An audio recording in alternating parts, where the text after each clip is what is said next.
7.1 FM Talk. Always live on the free Odyssey app.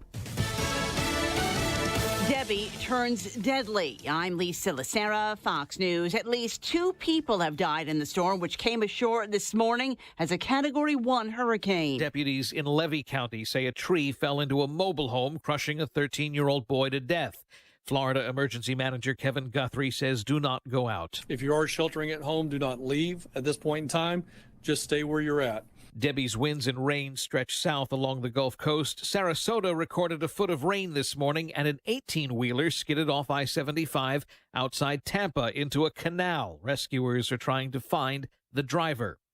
Fox's Evan Brown in Broward County. Forecasters warn the biggest threat from the storm is flooding from torrential rain, with low-lying areas of Georgia and the Carolinas also on high alert.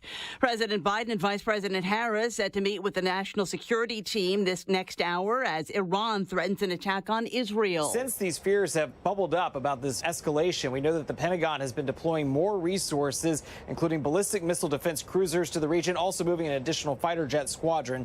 Officials even admit it's possible more resources may have to go out there. As fears grow, this could become a much bigger problem. President Biden spoke with Israel's prime minister on Thursday. We don't know when another call may occur. Fox's Mark Meredith at the White House. The president has spoken with the King of Jordan. The White House says the two discussed the efforts to decrease tensions in the region. The White House says the president affirmed U.S. support for Jordan, calling it a key ally in the region. Stocks extending their losses over fears of a recession. The Dow down about 900 points. Global markets are reeling from this as well. The Japanese Nikkei closed down over 12%. That's the worst day that index has seen since 1987. Cryptocurrencies are also shedding over $500 billion in the last 24 hours. Fox Business's Kelly O'Grady. America is listening to Fox News.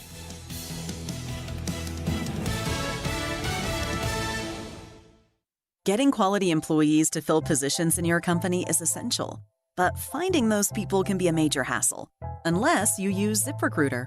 ZipRecruiter makes finding quality people a breeze. And right now you can try it for free at ZipRecruiter.com/free.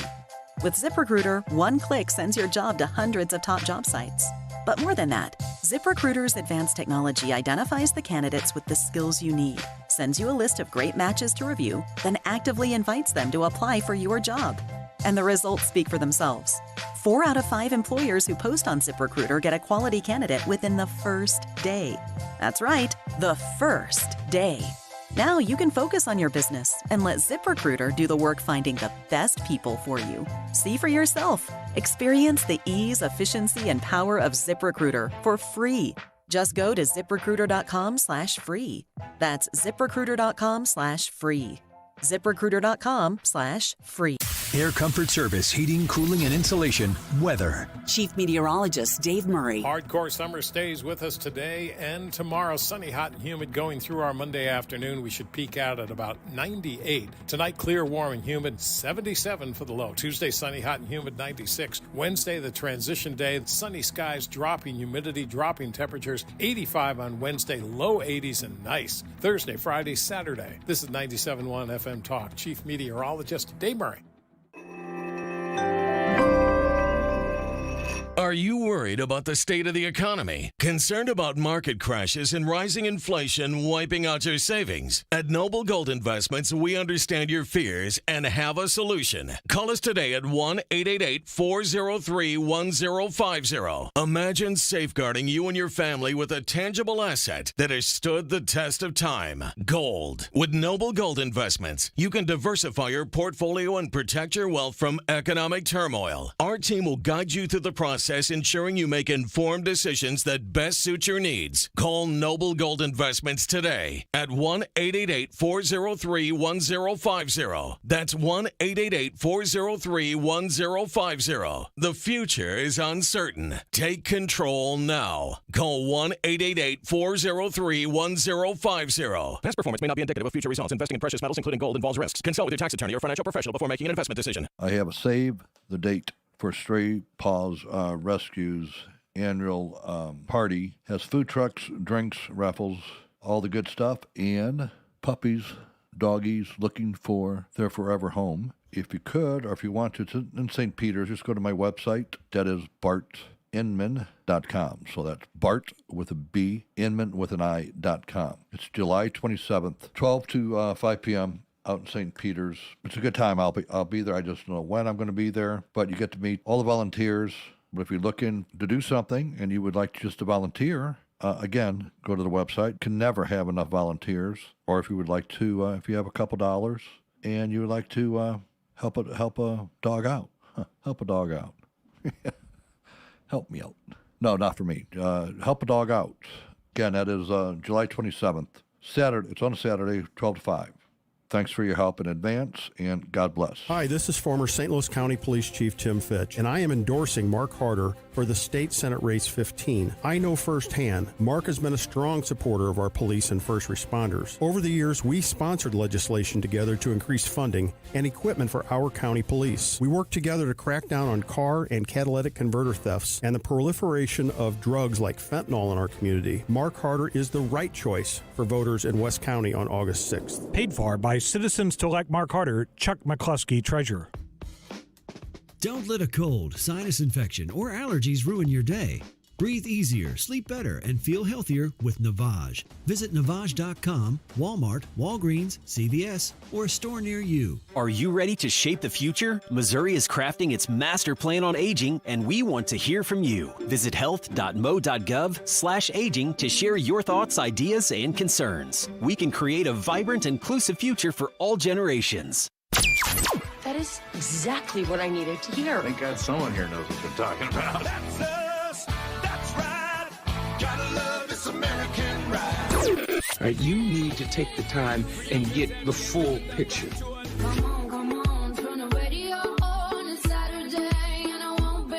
Don't get me wrong. I love the ladies. I mean, they rev my engine, but they don't belong in the newsroom. It is Anchor Man, not Anchor Lady. What do you want from me? I'm not America's sweetheart. Goodness sake, kid. Keep your voice down. Your father's listening to the radio. I'm not America's sweetheart. This is the Annie Fry Show.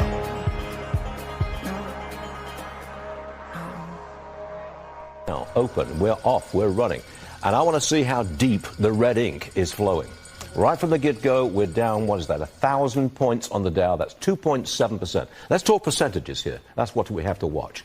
The vast majority of the Dow 30 are in the red. They're being sold aggressively. We got 3 winners. That's it. But back to points, the Dow has not been down 1,000 points since September of 2022. Okay, going back there. S&P 500 also sharply lower. Look at the percentage points here. Down 4%. Wow. A much greater loss. Now, the S&P 500 is a broad-based indicator, which indicates they're selling in a broad base of stocks. Unlike the Dow, which is concentrated in 30, and they were down 2.5%, 2.8%. The S&P is down 4%. Let's get to the NASDAQ, because this really is all about big tech. And this is history. Coming out. History in the making. Of what some would call history in the making. Don't say that. We have never been down 1,000 points ever, not even. Well, there's Fox Business's Stuart Varney and Lauren Simonetti talking about today. This is right now. This is what we are watching. Historically speaking, I'm peeking at the Dow right now. It's down 925 points, and it's going to fluctuate today. I feel like I've watched days like this happen where it ends up in the green. You panic all day long, and then it ends up in the green. Okay.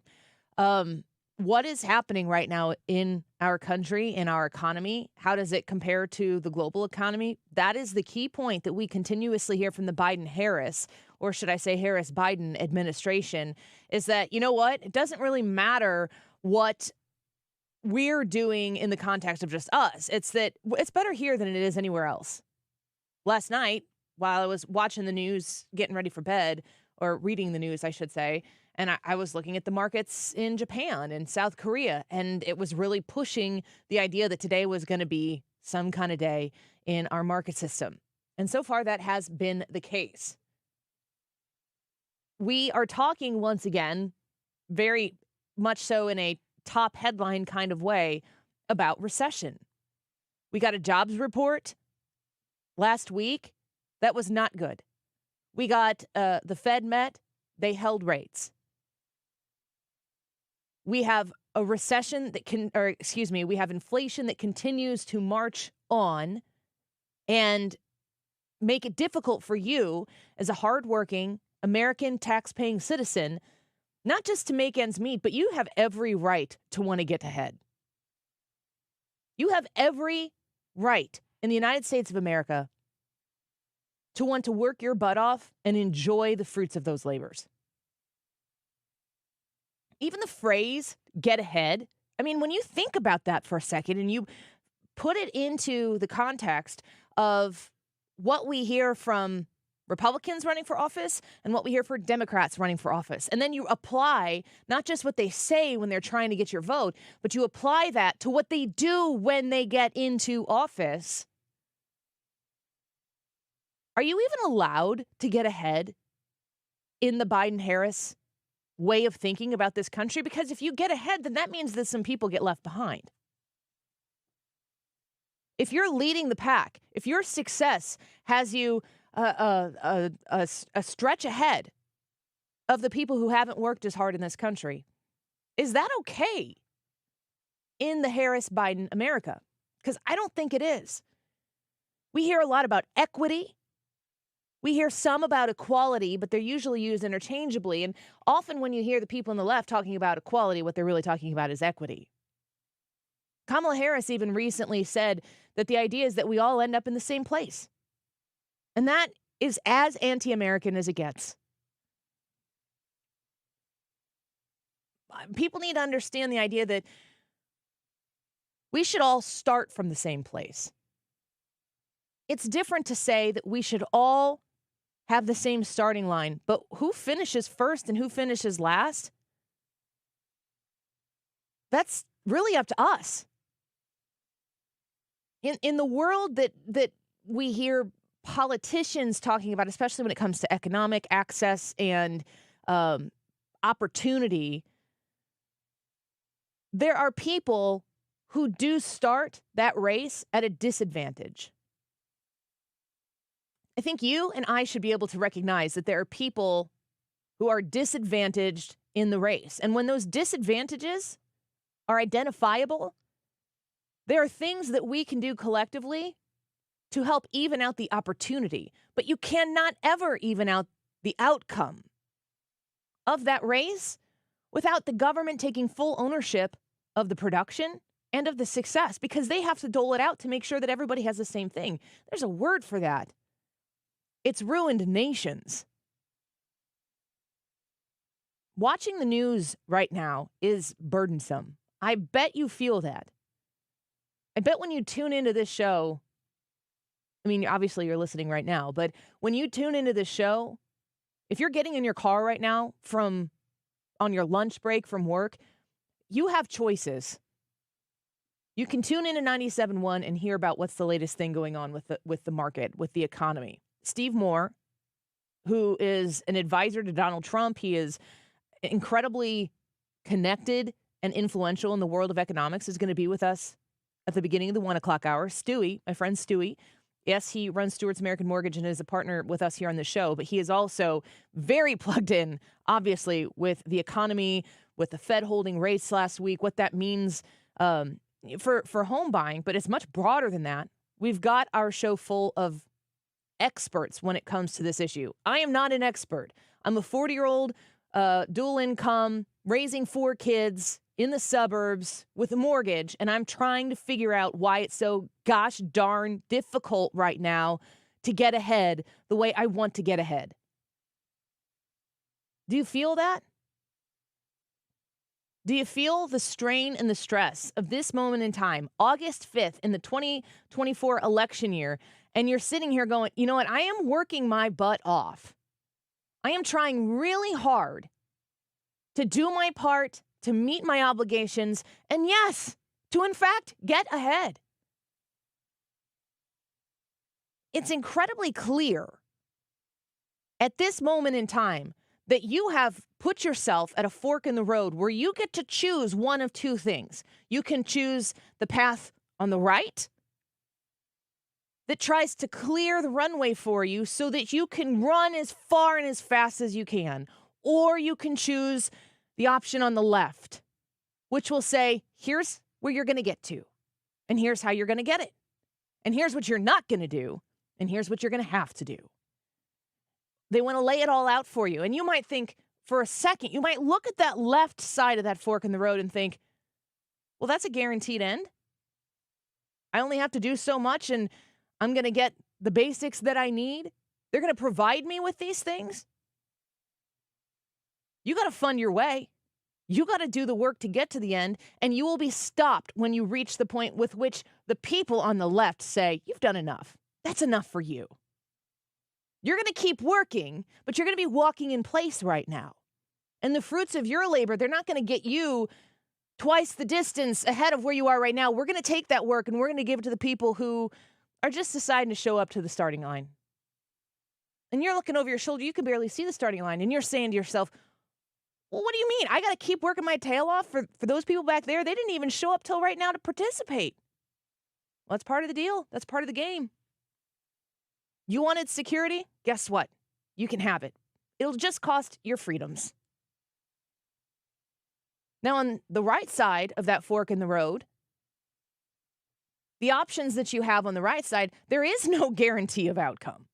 There's no guarantee of success at all. In fact, you might sprint off taking forward and find out that you get knocked right back to the finish line through some varying degree of failure.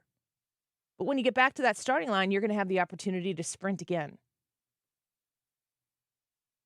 And the people on the right side of that fork in the road are going to try to move the distractions away from your ability to achieve that success. Move the people with clipboards along the way who are asking you questions that you must answer. And if you get them wrong, man, you go right back to go. Do not pass go. It's just like the entire idea of being able to succeed in the United States of America is on you to achieve. And if your prosperity looks excessive to somebody else, that doesn't matter. If you want to live a life where you have excessive wealth, it's up to you to do the right thing with that, or not. People can think of you whatever you choose to think of. You're going to pay your taxes. You're going to participate in the system. Chances are you're going to employ a heck of a lot of people along the way and give those individuals the opportunity to start at square one at the beginning of that race. And then they can run as fast as they can and as far as they can. Because you ran the race and figured out how to succeed. You create a new starting line for people. Move over to the left and you've got a starting line and a finish line already dictated out. It's as good as you can do. It's as best as you can do. There are no medals because the idea is that you just do this much work and you will get this much success, and any other excess work that you have will be benefited for other people. Do they have to participate in the race? Not entirely. They don't even have to finish it. It's very difficult in a current climate politically right now to stay focused on the issues that are really going to matter to you. And what I hear a lot of people in the YouTube chat saying today, and seen a lot of people on Twitter saying here in the last 24 hours, I'm worried about the future for my children and for my grandchildren. Generally speaking, that is a two-pronged concern: economic security and actual physical safety. Paying attention to the news right now, in the Harris-Biden administration, you do not have safety or security in either one of those avenues. You have fears and you have worries and you have concerns and possibly anger. When you look at the economy, when you look at your retirement accounts, when you look at your savings account, when you get your credit card bill, when you're trying to figure out how to provide the things for your family that you used to be able to provide, with some ease and stick aside a little bit in the savings account, you can't do that anymore. And you're wondering to yourself, how the heck did this happen? Or maybe you know. And then you look at the global stage and you realize that there is an incredibly hot war brewing in the Middle East. And there's war in Ukraine and Russia.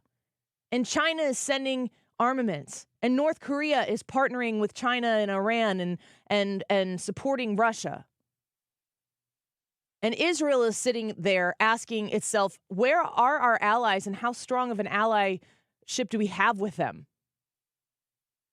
These are huge questions. These are the biggest questions we ask ourselves about leaving a better America for our children and our grandchildren. We don't know what's going to happen on Tuesday. Confidence is waning, and we have the hope of an election coming in November.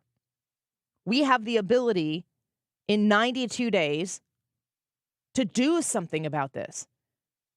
That should give you hope. But if it gives you some worrisome hope, the idea that hope is lurking in the background, but it's there, your participation in the system right now will move us towards a greater understanding of what that hope will look like.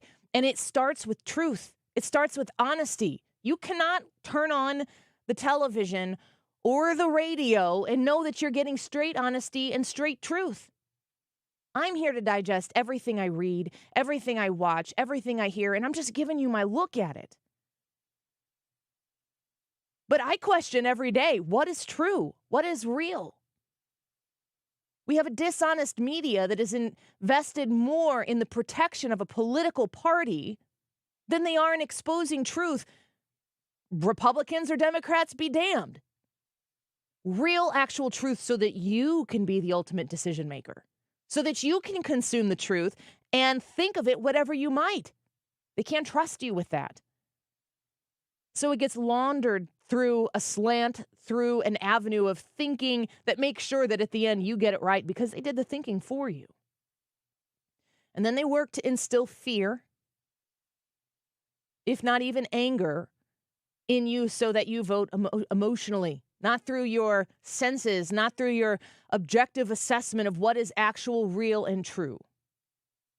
It is going to be an incredibly difficult task for the next 92 days, but it's one that we cannot show up for. It's one that we cannot avoid. It's time to be present, and it's time to be, some might say, happy warriors. People who understand that while it is likely that fear is creeping in, or that anger is creeping in, or that apathy is creeping in, it stresses me out. I don't want to pay attention to it. I don't want to know anything about it. They're all crooks. You can say all these things and feel all these feelings. I feel them too from time to time, but that does not end in changing the system. The only way that we change the system is to turn it on its head and put the people back on top. And you're the people. You're the individual that can make a difference. Get involved. Pay attention. Find hope in the things that truly matter and push it into the lesser things that matter, like the politics. Care about your family. Go to church or go to worship. Be involved in your community. Make somebody smile because you helped them in a way that nobody will ever know. That's contagious. Let's take a quick break. We've got a big election happening here in the state of Missouri tomorrow. Attorney General Andrew Bailey is going to be on with us when we come back. Active as always, and grateful to talk to him about his latest endeavors here in the state of Missouri on behalf of Missourians. Let's talk to Andrew Bailey when we come back. This is the Annie Fry Show. Find the podcast, on-demand audio, and more at 971talk.com/Annie. They say they want to bring me in guilty for the killing of a deputy. I want to remind you that the Diamond Shop is celebrating back to school right now with 50% off diamond bracelets. This is a good one. Go visit them in Clayton, Missouri, and see what I'm talking about. 50% off diamond bracelets. Are you kidding me? Got to get there before August 10th. That's when this sale ends. So you got about 5 days left. Go enjoy the beauty that is the inside of the Diamond Shop and also the people there. They're wonderful people. They will help you navigate your jewelry purchase decision with ease so that you have confidence in a great piece at a great price. They also are celebrating August with 30% off all in-stock jewelry all month long. So reach out to them. You can find them online. You can sign up to become a VIP, which gives you an extra 10% off with their VIP special. There are a few exclusions, but you can save big with that 10%. You go onto the website, scroll down to the bottom of the page. It's a quick form, and you're 10% in. That's fantastic. Find them in Clayton. Tell them Annie Fry said hi when you go by and visit them online at thediamondshop.net. Your garage door is the largest piece of moving equipment in your home. When it needs help, call the experts at Overhead Door Company of St. Louis. Their certified technicians repair all brands of doors and openers, and you can even schedule evening and weekend service. Just call 314-781-5200 and always look for the red ribbon. It's your assurance you've got the genuine, the original Overhead Door, the most trusted garage door company in St. Louis since 1926. For same-day service, schedule online at overheaddoorsstlouis.com. 314-781-5200. Diabetes, high blood pressure, anxiety meds, everyone's on them. If you're a 50-year-old male, maybe a bit porky, and you may even have type 2 diabetes, $1 million of term insurance may only cost you about $200 a month. Call Term Provider. Speak with Big Lou at 800-700-6898. Big Lou will find a term life policy for you even if you have type 2 diabetes, are overweight, or have high blood pressure. Term Provider has helped thousands of people like you who think they can't afford term life insurance. To buy $1 million of affordable term life for you, all you need to do is call Big Lou at 800-700-6898. Lou will make sure the scales are tipped in your favor. Call 800-700-6898. Big Lou will answer your call and work to fit you into a term life policy that you can afford. Remember, Big Lou's like you. He's on meds too. Call 800-700-6898. 800-700-6898 or biglou.com. There's my Kehoe's campaign bus that's owned by a Chinese lobbyist. Swampy Kehoe is hitching a ride after voting 4 times to sell Missouri farmland to China. Luckily, Trump-endorsed conservative Jay Ashcroft is tough on China. He led the charge to stop China from buying our farms. Call and thank Ashcroft for being China's worst enemy. 573-751-4936. Paid for by Stand for US PAC, not authorized by any candidate or candidates committee. StandForUS.com. You're listening to the Annie Fry Show live from the Air Comfort Service Heating, Cooling, and Insulation Studio. Air Comfort Service is celebrating 55 years of residential and commercial service, maintenance, and installation of heating and cooling systems. Get in your comfort zone. Visit aircomfortservice.com. The Missouri primary election results are here Tuesday night. This is Mark Reardon, and we've got anchored coverage of all the latest results as they come in. All the races up and down the ballot, starting at 7, right when the polls close, on 97.1 FM Talk, Tuesday night.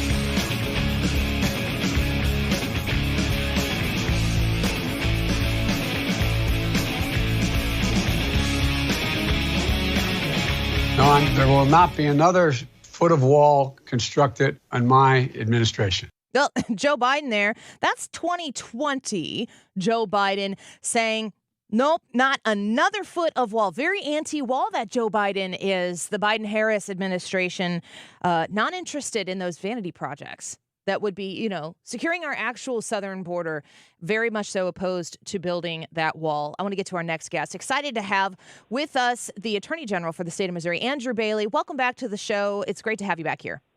Annie, thank you so much for having me on. I'm reading this, you're welcome. I'm reading this press release from your office, and it's talking about how you've obtained a court order that now blocks Joe Biden from illegally diverting funds away from building the border wall.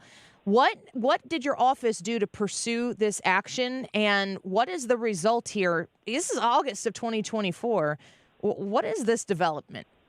Well, this is a huge win for the safety, security, and sovereignty of not only the United States of America, but for all Missourians. Missouri is a border state because of the Biden invasion overseen by border czar Kamala Harris. More than 1,500 deaths from fentanyl in the state of Missouri in 1 year. More than 1,100 reported incidences of human trafficking. Those are harms directly attributable to border czar Kamala Harris's refusal to do her job at the southern border, and the open sign that Joe Biden hung at the southern border when he abandoned President Trump's policies and then perverted the law, new visa programs never authorized by Congress. Eric Schmidt filed suit. I inherited that suit. We pushed it forward. We went to the Fifth Circuit Court of Appeals and won, and now we have a judgment ordering the federal government to finish building President Trump's border wall. Huge win for the safety and sovereignty of the people of the United States of America. You mentioned Eric Schmidt in this. You've picked up from where Eric Schmidt went. He would go very hard on pushing back on the Biden-Harris administration, and you've done that also. But I'm curious about your thoughts on the roles of attorneys general across the state when you have an administration like the Biden-Harris administration that uses the federal justice system at their whim. And we see a lot of executive orders that Joe Biden is engaged in that have made this border very unsafe. He basically undid anything Donald Trump did on the border. That was his border policy. What roles do attorneys general across the country have in keeping a federal government like the Biden-Harris government in check? Well, I think if the last few years have proven anything, it's that conservative attorneys general can band together to fight and be the vanguard against this rise in unconstitutional, illegal behavior from the chief executive and his army of federal bureaucrats. We've got more than 50 lawsuits pending right now that Missouri has filed against the federal government. It's about protecting separation of power, limiting the role of the executive branch of the federal government, and protecting state sovereignty and our individual liberties. I believe that the Constitution exists to protect us from the government, and the government exists to protect our rights, and the rights enumerated in the Constitution come from God, not man. And so it offends our very sense of who we are as an American people when we have an unconstitutional president who's weaponizing the government to attack our individual rights. And that's why it's so important to have attorneys general who are battle-hardened and willing to fight these fights and file these lawsuits and take them all the way. We're speaking with the Attorney General of the state of Missouri, Andrew Bailey, right now. I mean, I hear it's really the main focus of when we're watching people campaign to become the president of the United States, but it's handled by Democrats up and down the ticket. The idea that democracy is near its end should Republicans continue to win offices or expand their ability to win offices. When you hear people say that democracy is at stake, what do you hear in your mind from Democrats who speak that so frequently?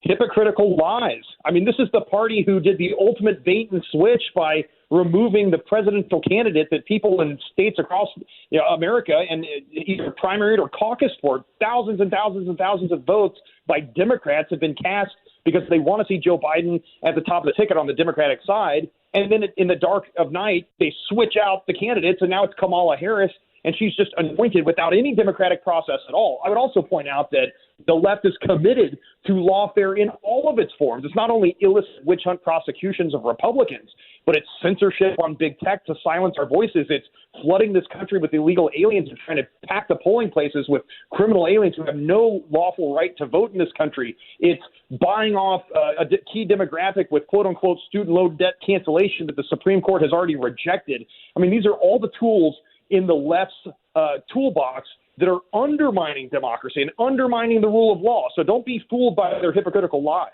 Andrew Bailey with us right now, the Attorney General for the state of Missouri. I want to shift topics here a little bit. I'm reading from a tweet from yours at the end of last week.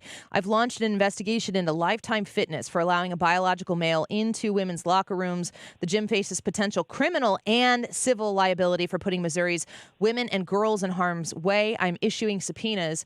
I have seen and heard from so many people who actually go to this Lifetime Fitness, and Mr. Bailey, they're not political people. They are people who just go there to work out, and they would never speak publicly about politics in any way. I don't even know that they're Republicans, and they don't want to go back to this gym because the gym has clearly prioritized a social cultural issue over what they believe is the safety of the women and the girls and their families. What's the next step here with this Lifetime Fitness? Well, we're going to hold the wrongdoers accountable. Look, one of two things happened. And first of all, let me say this. I have personally prosecuted the case against a convicted sex offender at a truck stop who was in a women's restroom and disguised his voice to be female in order to perp on women. He was trying to create new victims, and the women who came in and out of that restroom became victims. Luckily, police intercepted him and arrested him, and I prosecuted him before he could commit another sexual assault, but that was his desired intent and objective. And so the law in the state of Missouri is men aren't allowed in women's restrooms. That's a trespass. So either there's a criminal offense occurring, or Lifetime Gym gave this man permission to be in a women's restroom, in which case, did the gym notify the female customers to let men in their locker rooms and restrooms? Because if not, that's a consumer protection issue that we will also pursue. And I think people absolutely should vote with their pocketbooks. At the end of the day, we've seen that with Bud Light. We saw that with Target. When you have corporations that pick the wrong side in these culture wars, they need to be held accountable. And the best way to do that is in the marketplace. But we're going to use the law to expose this for what it is. This is absurd. It is unhealthy to deny objective reality. And at the end of the day, gender is objective reality. When I say it's unhealthy, what I mean is it's not safe for men to be in women's locker rooms and restrooms in the same way that it's not safe for me to deny the law of gravity and then try to jump off a building. That's one way of putting it. I think about the way that the social cultural movement, especially surrounding gender, has evolved over maybe 10 or 15 years. It might be longer than that. Maybe I'm short-sighted in just making it a little bit around a decade. But as a female myself, I was born in the 80s. I think about the women and feminism and everything that was developing when I was a little kid in order to make it so that women could have equal opportunity in the workplace, that women could participate in sports. I played 4 sports in high school. It was very important to the development of who I am today. It seems like women have fought for so many positions that now, if you're a female and you're going to Lifetime Fitness and there is a biological man in the locker room while I'm in there with my daughter, I mean, am I supposed to just do the air quotes woke right thing and shut my mouth? Otherwise, I'm a hate monger. It just seems so upside down. Women are now the ones who have to keep their mouths shut and deal with this so that we can protect a class of people that is an incredibly small minority as well. I think you're right. And I think there's some serious mental health issues associated with some of this behavior. And you're right. It's completely self-destructive. It's an attack on womanhood. Yes. I mean, look at President Biden's attempt to rewrite Title IX. Title IX for 50 years stood for the proposition that women have equal access and opportunity to not only athletic competitions, but locker rooms and gyms to be able to facilitate those competitions. And with the stroke of a pen, President Biden wanted to undo that 50-year equality for women and allow men into those spaces, which, again, is poor public policy because it's dangerous. But then secondly, it's illegal. The president doesn't get to rewrite law. But why would he want to attack women like that? So the left is completely self-destructive on this issue. And I think people are tired of it. I am very tired of it. And I think more people are starting to speak up because they've tried, most people don't want conflict and they want to try to be nice. And so they've kept quiet for a long time. But the line that's being crossed is being pushed a little bit too far into people's lack of comfort zone, and they're speaking up now and they're talking about it. You brought up mental health as it relates to this particular issue. I think there's a broad conversation that needs to be had about mental health in issues like this, but also in the issue of when we see shooters, people who pick up a gun and exact some sort of rage and they murder people. Whenever that happens, unfortunately, in this very moment right now, we don't have an issue in the last 48 hours that is making us talk about this. But you know that the next one is not too far away. When people talk about guns as the problem, mental health is always kind of down the line. It's something people use as a rebuttal. I'm curious, as the Attorney General of the state of Missouri, what would you like to see legally be done to focus in on mental health, on getting those people suffering from an unhealthy mental state the help they need, but also protect the other people affected by those from having to deal with what we're having to deal with right now? Well, I think absolutely the state needs to step up and do more in providing mental health services and fostering an environment where both psychology and psychiatry are available to those in need. I look at our homeless population that largely addicted to controlled substances or suffering from mental health problems. And you see the rise in that homeless population that's now plaguing our cities and urban areas. You see the issue when it comes to pediatric transgender mutilation. I mean, at the end of the day, what was going on in these clinics were that the clinics were denying these children that come in with the mental health condition, quote unquote, gender dysphoria. They're confused about their gender. And rather than talking to these kids and getting them into a psychological or psychiatric program, instead, the clinics were administering dangerous chemicals, puberty blockers, cross-sex hormones that are going to forever change these kids' bodies or referring them for irreversible surgeries. I mean, this is mutilation at its worst. It was an abomination. How dare anyone tell these kids God put them in the wrong body? And so, yeah, I think you see some really acute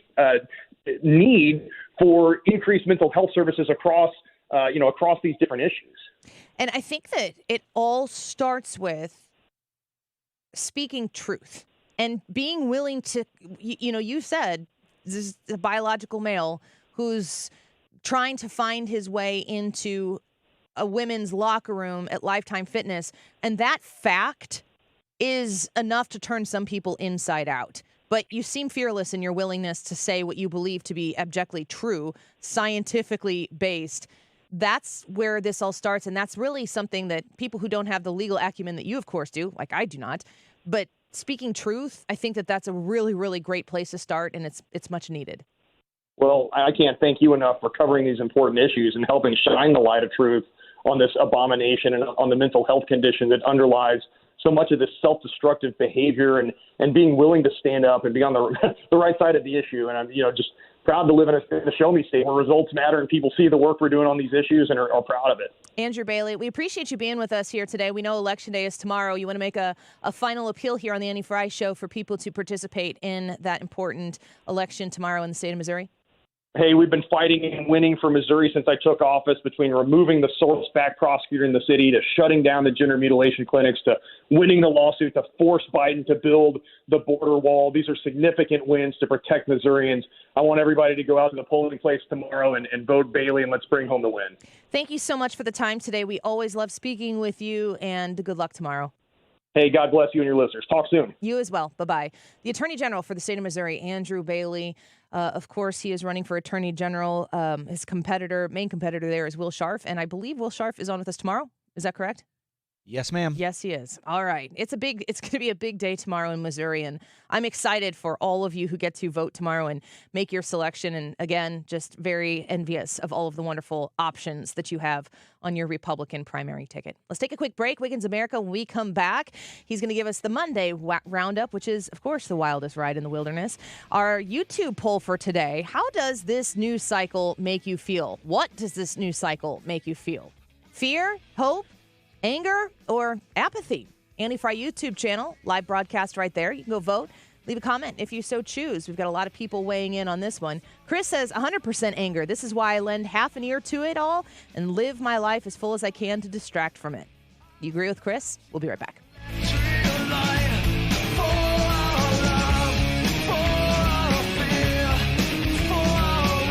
You're listening to The Annie Frey Show on St. Louis's home for conservative talk. Follow Annie on Twitter @Annie Frey Show.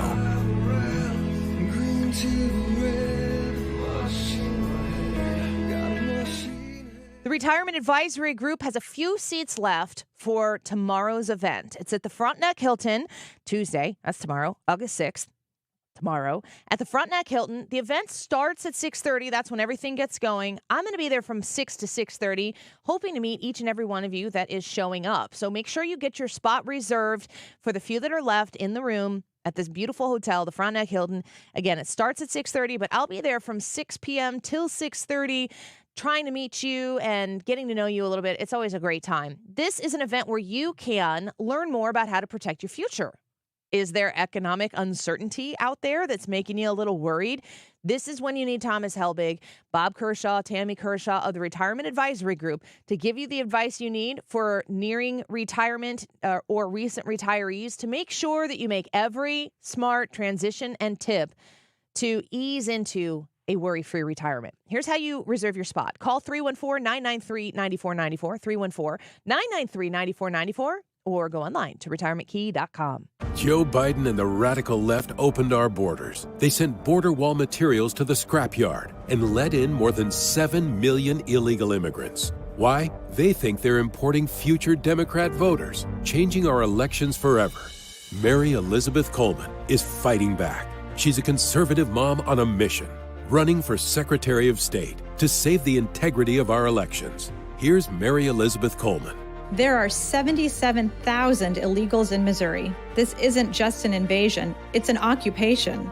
I'm Mary Elizabeth Coleman, and I'm running for Secretary of State to save the sanctity of your vote and mine. I'll fight election fraud and ballot harvesting, and I will never let illegal immigrants dilute your vote. And I will stand up to the woke radicals who want to censor our speech, persecute people of faith, and repeal our Second Amendment rights. I'm Mary Elizabeth Coleman, and I approve this message. Paid for by Friends of Mary Elizabeth Coleman. Experience the beauty of custom-crafted windows that enhance your home's aesthetics and energy efficiency. Look no further than Infinity from Marvin, proudly brought to you by Lakeside Renovation and Design. Why choose Infinity? These windows are not just strong, they're 8 times stronger than vinyl, providing unmatched security for your home. Plus, with Lakeside's expert installation, you're guaranteed precision and perfection. Visit our showroom or call Lakeside Renovation and Design today.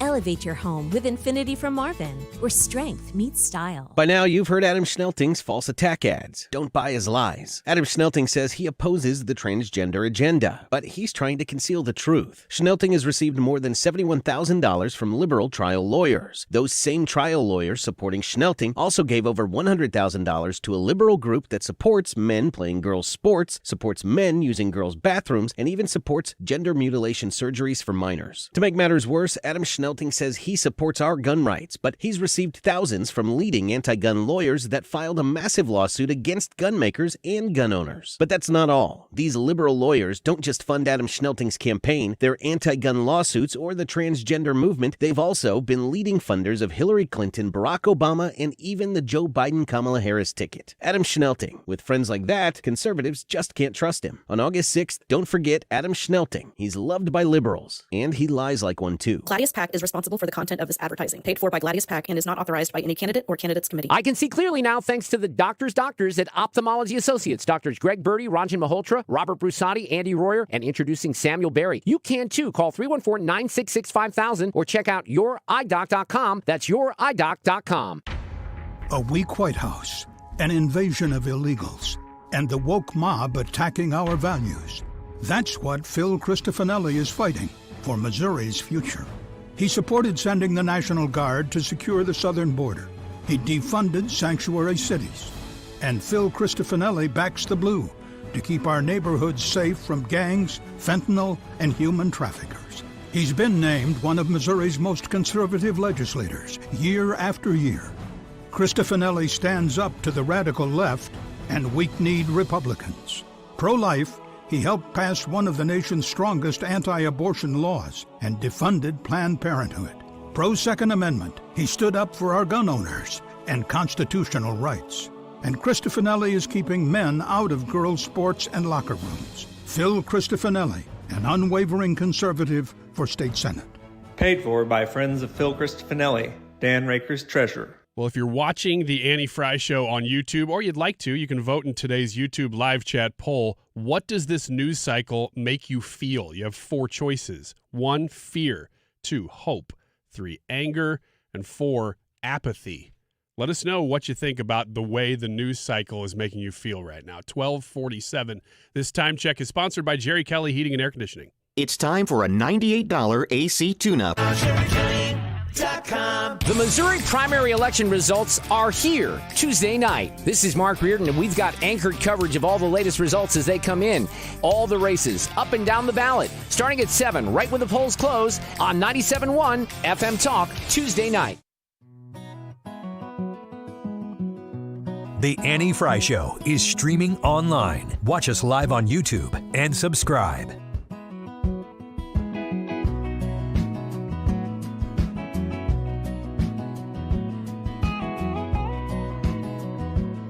Wiggins! Oh! Monday Roundup! Yeah! This here's the wildest ride in the wilderness! It's the Monday Roundup. It's everything else that you need to know. Everything. Everything else. In total. You've pretty much hit the main stuff, but this is the other stuff that you need to know. The first one. Yeah, you're welcome. What a twinkle in your eye when you said that. Something new for the show. Yeah, because I had all the main headlines, but you already got to that, so this is everything else. The Vatican has finally responded to the Olympics Last Supper controversy. Does it matter to you? None of us are Catholic. We're all Christians. Does it matter to you when the Vatican speaks? Yeah, it does. Brad? Microphone. No, it does not. Okay. It doesn't affect me personally, but I do think that it has an effect on the conversation and the world, especially in a situation like this. What about you? I don't always believe in the biblical soundness of what they say, and I hesitate to be like, that's right, Vatican, only when it goes my way. Yeah. Well, tell me if this is what you think they should have said. Their statement said, at a prestigious event where the whole world comes together to share common values, there should be no illusions ridiculing the religious convictions of many people. The freedom of expression, which is clearly not called into question here, is limited by respect for others. What? That's their statement. What does that mean? That they are, I guess, condemning in a sense. They didn't use the word condemn, but they are condemning the way that this was done at the Olympics opening ceremony. See, if you're going to make a convoluted word salad statement like that, if anybody is going to call out something, should they believe? So that statement is saying that the Vatican thinks it was wrong for them to do what they did? Yes. Then make it so that it is as crystal clear as it can possibly And be. it's not really. No. I mean, honestly, and I said this the day after it happened and I came on the air or whatever, it's either glorifying God or it's blasphemous. That's everything. I mean, Yeah. when it comes to religion, it's one or the other, always.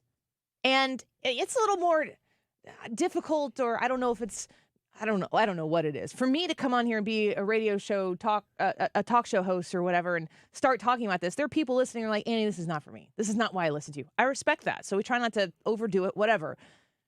But when you're the freaking Vatican, how can you not be as clear as you? I mean, you're the one who's supposed to call out evil. If you're somebody who is representing, if you're somebody who's if you're a watcher, I'll put it that way.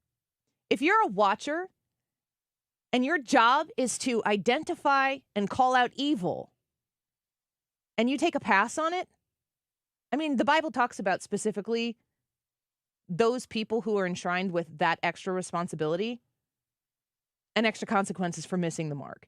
So when the Vatican makes a statement like this, and, you know, I'm happy to hear that they're taking a stand, so to speak, but like there's a lot, again, go back to what I said about the Olympics afterwards. Do I think it was blasphemous? Like, yes, but I don't need to go to Paris to see people who are trying to mock God. I could go literally look out this window behind me. I could go look at a mirror myself and see that I'm myself am a constant repetitive failure when it comes to glorifying God. So I don't know if I just made all the Catholics. Well, it's not a strong. The headline that's being reported made me click on. Read it one more time. Well, the headline said the Vatican Saturday said that the performance showed a lack of respect for others, which made me go, really? That's it? Wait, the Vatican! Let me read the statement one more time. At a prestigious event where the whole world comes together to share common values, there should be no allusions ridiculing the religious convictions of many people. So the Vatican is worried that they weren't inclusive enough, and not the fact that they were giving the finger to God? And they really didn't say anything That's about... why this is not even worth it. I mean, the religious convictions of many people could be many other religions, too. The freedom of expression, which is clearly not called into question here, is limited by respect for others. Oh, heck. I'm just going to go ahead and play the sound there. The next one is, it's official. We don't dress up for work anymore, according to surveys. According to a YouGov poll released last month, suiting up is a thing of the past. When was the last time you wore a suit to work, Ryan Wiggins? To work? Yeah, you just said it like you don't even own a suit. No, I do own a suit.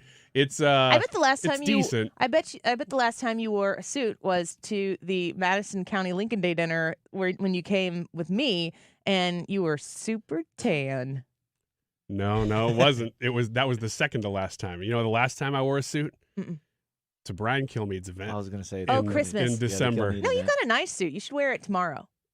Yeah. Okay. You do, Ryan. I Wear will. your suit tomorrow. You know what's weird is I have a Your few nice dress suits. suit, not your swimsuit. Oh. Or your birthday suit. My birthday suit. It's not my birthday. Although Brad's is coming up. You should wear your birthday suit, buddy. No? Okay. Never mind. Suiting up is a thing of the past. 33% of men don't even own a suit anymore. I believe that. And it says that 22% is all that is wearing business professional clothing to work. What? 22% Is all that is what? is all that is wearing business sentence? professional. No, I Sounds phrased like it it was that way. written by the Vatican. It was 22% of people have respect for others, whereas the rest don't. Do you wear a suit to church? No. Do you wear jeans? Yes. Brad? Yeah, I wear jeans. What do you wear at church? A dress? Do you? Yes. Every week? Because I respect God. You could wear a dress too. It's a complete choice of your own. Yeah. would be That's totally true. I don't know. I think they would let me in because they know I have a track record. Oh, of being you. Of being me. Of wearing a dress to church? No. My family dresses up. It's in the realm of possibility to wear jeans, but I want my kids to dress up to go to church. You know what? Let me correct the record. My church, and I think probably most churches now, would absolutely open the doors to anybody wearing anything. Just and they'd come. say, come on in. Yeah. Come on in. But yeah, it says 18% still wear a uniform, so that kind of falls into a different category depending on Dirk what says you do. he has a wedding funeral suit. That might be what it's boiled down to. My suit's nice though, right? Yes, you have a very nice suit. Thank you very much. I've never People worn can tune this. in tomorrow because he's going to wear it. I've never worn this. Maybe I'll wear this tomorrow. I have a captain's jacket, like a boat captain.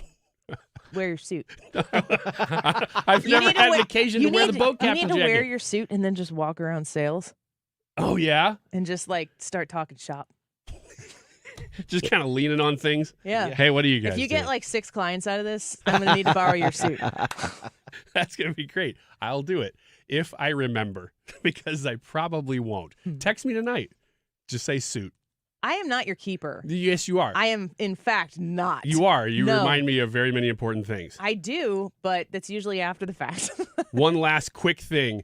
Kamala Harris has gotten the coveted Jimmy Carter endorsement. Gosh, dang it. Mm-hmm. That's hard to get. It is. I thought he'd go for Trump. I thought he was MAGA. I read the article that said that he is just trying, I don't remember how it was worded, but he basically said he's just trying to make it long enough to vote for Kamala. That is the fact. He's been in hospice care since February of last year, 2023. What state does he live in? I don't know the answer to that. If but you vote in Illinois, you've got 40 days to vote. If you vote and then die, your vote counts. I can't imagine that's not the vote we're counting, especially if it's for Kamala. Can you imagine if Illinois was like, no? I think he's Georgia, isn't we have much more integrity. Yeah, there you go. So there you go with if you were waiting to see who Carter was voting for, now you know, and now you can get ready to vote yourself. The news headline there is that a lot of people just found out that Jimmy Carter is still alive. Yeah. And 90 uppers? 99. Good for him. His 100th birthday is, I think, knew he between was now and the alive. election. I knew he was alive because Donald Trump always talks about how Jimmy Carter's got to be happy to live long enough to see that he wasn't the worst president ever, which is a total Trump thing to say. Let's take a quick break. Let's tackle the economy in the 1 o'clock hour with Steve Moore and Stuart Rosenblum. Don't go away. I'm Tim Fitch, former councilman and police chief in St. Louis County, and I've seen firsthand how politicians have failed us. When I was on the county council, I saw Democrat Sam Page bail out Ernie Tracus from a sexual harassment claim using $60,000 of your taxpayer money. Tracus has been paying back liberal Sam Page ever since. Even the Post-Dispatch called Ernie Tracus Page's Republican ally on the council. I even witnessed Tracus try to defund our police. It's time for someone to stand up for you, not Sam Page's liberal agenda. On August 6th, vote conservative Republican Mike Archer for county council. Mike Archer supports law enforcement and has earned the endorsement of the St. Louis County Police Officers Association. Mike Archer, a small business owner, will cut red tape and support local businesses so they can thrive. He believes in fiscal responsibility and lower taxes. Mike stands for our Second Amendment rights, defending our families and our homes. It's time for change in St. Louis County. On August 6th, vote conservative Republican Mike Archer for county council. I'm Mike Archer, and I approve this message paid for by Archer for County Council, James Murphy, Treasurer. At Stifel, we put everything into the success of our advisors so they can put everything into your success. That means more than just building you a portfolio. It means we're invested in you and your future. And it means taking a personalized approach to managing your wealth. That's why Stifel is once again the top-ranked wealth management firm for employee advisor satisfaction. Stifel, where success meets success. Stifel Nicholas & Company Incorporated, member SIPC and NYSE. For J.D. Power 2024 award information, visit jdpower.com/awards. Attention Missouri Medicaid members. If you need assistance with daily living, you can receive a free service from Freedom Care in your own home from a loved one. With Freedom Care, you decide who provides your daily care with help preparing meals, bathing, laundry, transportation, and more. A family member or friend that gets paid instantly after every shift. It's all funded by Medicaid and 100% free to you. Call now to check your eligibility. New to Medicaid, the Freedom Care family will guide you through enrollment, making it stress-free for patients and caregivers. With over 5,000 five-star Google reviews, we've perfected at-home care for Medicaid members and caregivers. This service is free to you through Medicaid, and with our InstaPay app, caregivers are paid instantly. So to freedomcare.com or call 314-557-7915. 314-557-7915. 314-557-7915. Freedom Care, we're here for you.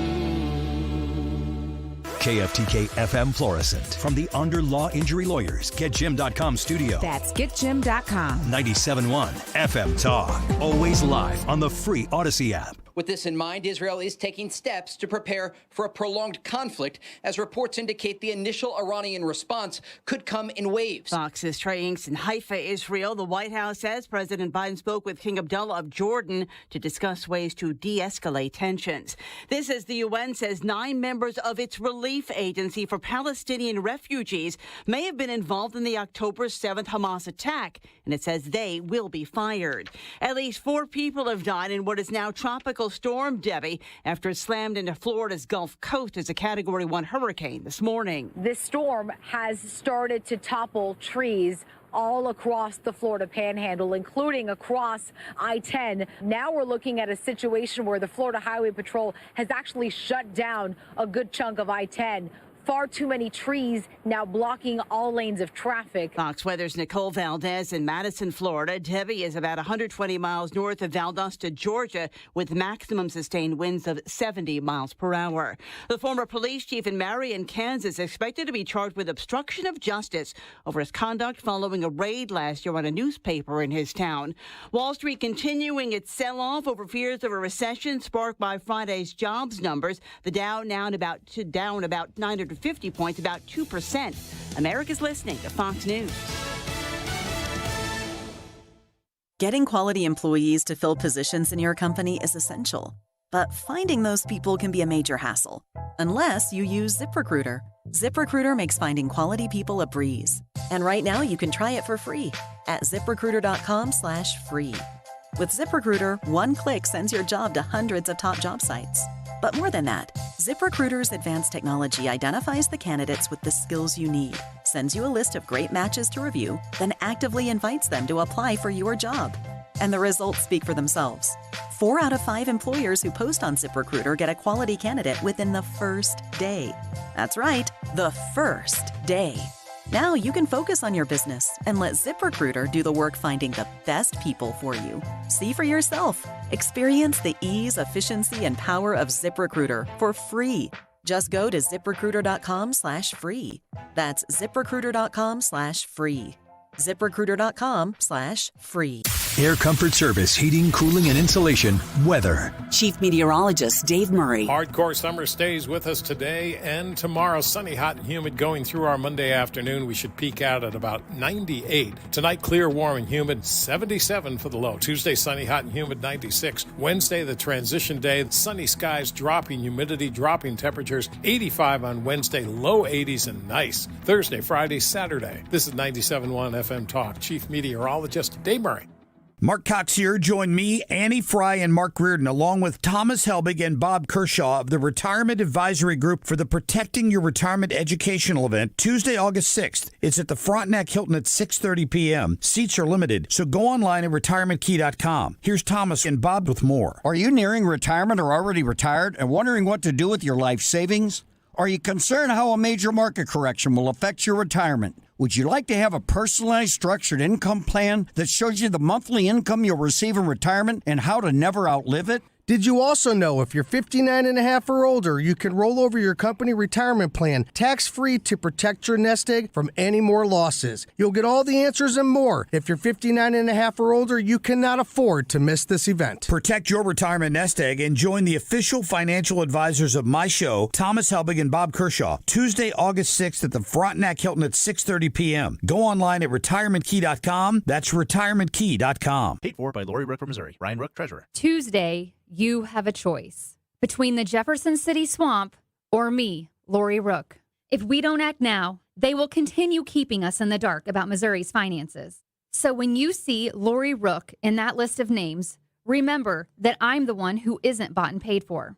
And I'm the one who will pull back the curtain on Jeff City and tell it like it is. Vote Lori Rook for Missouri State Treasurer because you deserve to know. Hello, Missouri. I'm Jamie Corley, a fifth-generation Missourian and conservative outsider running for Secretary of State. The swamp establishment has embarrassed our state for too long. I'll fight to protect our values, support President Trump, and bring integrity back to Missouri. Join me, Jamie Corley, in this fight for real change. Vote for a proud Missourian who will always stand up for you. Paid for by Jamie Corley from Missouri, Mary C. Walsh, Treasurer. More good news for Frederick Roofing, voted best roofing company by the St. Louis Post-Dispatch. For a hole in your roof or a whole new roof, Frederick Roofing. 314-645-2000. If you owe the IRS, you have a legal issue, and you need the Lance Drury Law Firm. We'll protect your rights. Log on at lancedrurylaw.com or call us toll-free at 888-367-6512. Mark Cox here. I've put together my Missouri voter guide just for you. Visit 971talk.com to see it because the future of our state is happening now. Get my voter guide at 971talk.com and go vote. That is exactly what I needed to hear. Thank God someone here knows what you're talking about. That's us. That's right. Gotta love this American ride. All right, you need to take the time and get the full picture.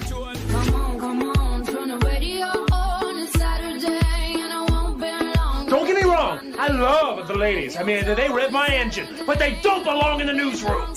It is Anchor Man, not Anchor Lady.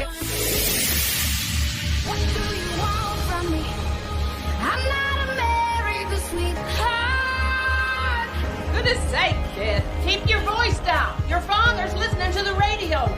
I'm not America's sweetheart. This is the Annie Fry Show. So he was in a good place to make whatever decision, the top of his game. Such a consequential president of the United States, a Mount Rushmore kind of president of the United States. Want to know what comes next. That he belongs up there on Mount Rushmore. Lincoln and Joe Biden. But you got Teddy Roosevelt up there, and he's wonderful. I don't say take him down, but you can add Biden. That's like if inflation hit Mount Rushmore, you just got to add more to it. Nobody asked her, should we take down Teddy Roosevelt? Like, she responded to a question nobody asked. It wasn't as if they were saying, oh, should we take down one of these guys and put Joe Biden? No. I'm not saying that. I just want to put Joe Biden up there more. Do you listen to the way he, like, goes into it extra, too? Or the way she's like, no, really? Yeah. Teddy Roosevelt, Joe Biden. That doesn't, I don't go, oh, okay. Like, it's not like I disagree with your point, but I see where you're coming from now. It's as if she said it, and then is it Leslie Stahl that's interviewing her? Kind of questions it, and she goes, oh, did I just say that? Yeah, I'm going to have to keep going with that then because I'm on record now. I guess we're going to do this. I think it's really important that we continue to push these things out there for people to understand. You might hear a clip of Nancy Pelosi that seeps into what you normally consume, which is her saying, like, Kamala's done the work. That's, by the way, one of the stupidest but most frequently repeated phrase, do the work. What the hell does that even mean? Kamala says that all the time. We just got to do the work. Like she's going to get credit. It's like a participation trophy for your future. That if they show up and they do the work, because what happens if you haven't met the success that is at the end of the work? You just do more work. It never ends, which means there's always an election cycle that they need to get through because it's important that they do the work. What? It doesn't make any sense. However, when you hear Nancy Pelosi show up and she starts saying positive things that maybe sound a little more toned down than Joe Biden should be on Mount Rushmore, you got to put it all in the context of the same brain is producing these things. Every time Nancy Pelosi comes, how are her stocks doing today? Has anybody checked? Ooh, no, I haven't checked, but I should. I will. It would be worthy of note. Yeah. Steve Moore is normally with us right now. And we knew when the economy was doing, the markets were doing what they were doing today, and we saw what was happening in Japan, South Korea, other places last night when their markets were opening. It's very often that Steve Moore, he gets scooped up. We get big leagued, and we understand and respect it. But let's go to, he was like just on Fox right now. So let's listen to his reaction today to the economy. Tomorrow, people keep asking me, well, should I buy stock? Should I sell? Is this do you buy in this? Is this a buying opportunity? Maybe. I mean, I don't think anybody really knows what's going to happen tomorrow with this market, but I do think it is a correction. There was a lot of irrational exuberance, and you're right. There's a multitude of factors that affect why the market goes up. I remember, you guys may be a little too young, but I remember 1987. The 1987 stock market crash, which was horrendous, and 2 months later, the stock market was right back to where it was. So. Well, Jackie over here beside camera 2 says, hey, the market's on sale. It's like going to the shopping mall, right? Do you know what's so funny about where we are now with the high price of the stock market? The flash crash of 2010 was like, oh my gosh, you glanced at I was on my honeymoon. It was down 1,000 points. That was that was unprecedented. Now, 1,000-point drop is a couple percent. Yeah. The problem is, though, that they're reacting right now to what's going on, obviously. And I appreciate that he's kind of going, well, we don't really know. Because there are people on the right who are pulling their hair out now saying, this is the Biden-Harris administration. This is what we all saw coming. I don't know what's going to happen by Friday. I mean, people might be getting a sweet deal on Monday that turns out to be a good deal on Friday. So I'm not going to get super emotionally saturated in what's going on in this moment. But in the broader understanding of what people are living through right now with the ability, first of all, the real estate market. It's kind of crazy. And we're going to talk to Stewie here in less than 15 minutes about where that market is and how the Fed holding rates last week, what kind of move was that? A lot of people saying they should have dropped rates. They didn't drop rates. They held them. They think they'll do in September. That will maybe be a better politically timed reaction that we'll see out of those rates once they get dropped in September, if that actually happens. But people who, if you're like me and you've got a 2-point-something% interest rate on your house, I really would like to build a house, and we are moving into the process of doing that. We've been thinking about it for a long time. We were going to do it right around when COVID set in, so that derailed everything. It seems really ridiculous to think that I would give up a 2% something interest rate for whatever the rates are at right now. If the rates do come down, then the market's going to become more competitive. And so you probably will have price wars that make houses even more expensive. That's a big level financial issue. Make it smaller. Everybody knows what it's like to go to the grocery store and have it be, I can't fill my cart the way I used to. Everybody knows what it's like to go to the gas pump repeatedly and you're always paying $3+ a gallon of gas. And you remember what it was like when I remember filling up one time at the gas station down here in Missouri, right across the river, right across the Stan Musial Bridge coming into Missouri. And I think I was paying $1.29 a gallon. And I remember being like, this is insane.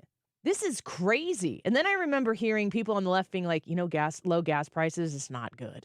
And I was like, I'm feeling pretty good about it. There's always a political spin to everything. But you can't be a consumer. You can't be a provider right now in August of 2024. Regardless of what anybody says on any yappy talk show like mine or any cable news channel like Fox or MSNBC, CNN, CNBC, so on and so forth, you could turn all of that off and just go on your own experience, and you're not feeling good about it. It's something like 25% extra cost to just everything that you buy compared to 3-4 years ago. And it was a weird reminder because you get so used to it that you just start to be like, well, that's just the way things are. It doesn't have to be this way, though. I just went, and it was a good reminder, earlier this year in March, I went to Japan. Well, the dollar is real strong against the yen right now for a variety of reasons. And it was that. It was literally 33% off of everything just because of the exchange rate. And it was a reminder, oh, this is kind of what it was a couple years ago. And it reminded me, we don't have to accept that this is the new normal. You're like stuffing goods in your pants and everything so you can make it home with maximum stuff. You're kidding, but yes. Like Annie, what? I bought an extra suitcase while we were there because it was cheap. Just to bring stuff home. Yeah. Because it was so much cheaper. I don't know how much the other nonsense that goes along with an election cycle. You know, listening, wherever you are on Joe Biden, fine. Mount Rushmore? I mean, they're pushing really, really hard. And it's a constant effort to try to move the understanding of normalcy so that if you can say out loud with a straight face, yeah, Joe Biden should be on Mount Rushmore, that makes the other crazy things that you're saying that are just a little bit less crazy than that, which is pretty much everything, a little more palatable, a little more understandable. If the other things are not the most outrageous thing you've heard that day, then you kind of change and shift your thoughts and opinions on what is an acceptable truth to tell from our elected officials. Kamala Harris doesn't say anything. It's actually impressive to be able to consistently have a microphone, have a platform, to consistently be able to address issues without saying anything at all. Like, take, for instance, inflation. What else are you going to do to fix this problem with inflation? All right, thank you. Well, let's start with this.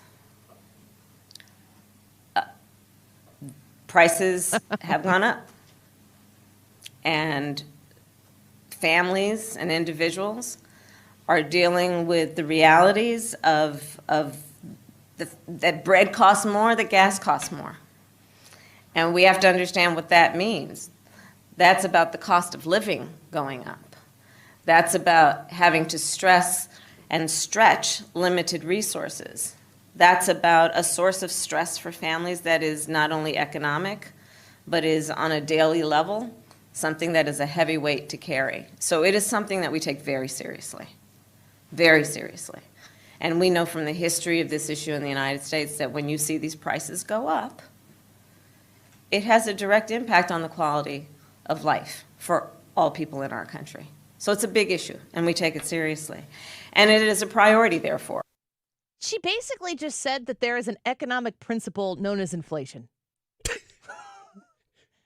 And it took a while. Period. She basically said that in economies, inflation can occur. And it affects people. It's not just about numbers, though. And dogs. No, just people. It She affects didn't say people. Dogs. Why she hate dogs? You know, I take her at her word, though, that she's taking this very seriously. I just figured it out. Okay. This is a big moment. You know how we just played last week the song Chaperone? And how they figured out the cadence and the hook? Oh, yeah. But not the details? Yeah. She is Chaperone. Okay, I'm with you. It's like... Chaperone. Yeah. Chaperone. And at the end you walk away and you're like, yeah, Chaperone, that's a great song. I really vibe to that. What are the words? Well, it doesn't really matter. We can sell it. We can market this. We got the hook. We got the beat. The people don't even care about the details. It'll work. Trust me. She's Chaperone. As somebody who's been affected by inflation, I am very, very glad to know that the possible next president of the United States is taking it seriously, first of all. What I didn't hear, though, and does not give me a whole lot of comfort, is that she didn't say that she was going to fix it. She did say she's taking it seriously. Yeah, she didn't. I'm not saying she didn't address a plan. She didn't say that she had a plan. Yeah. She didn't give the details of a plan or say that she had a plan. And if you're Leslie Stahl, how long do you sit there and go, not say, woman? You're giving X a bad name. To be very specific.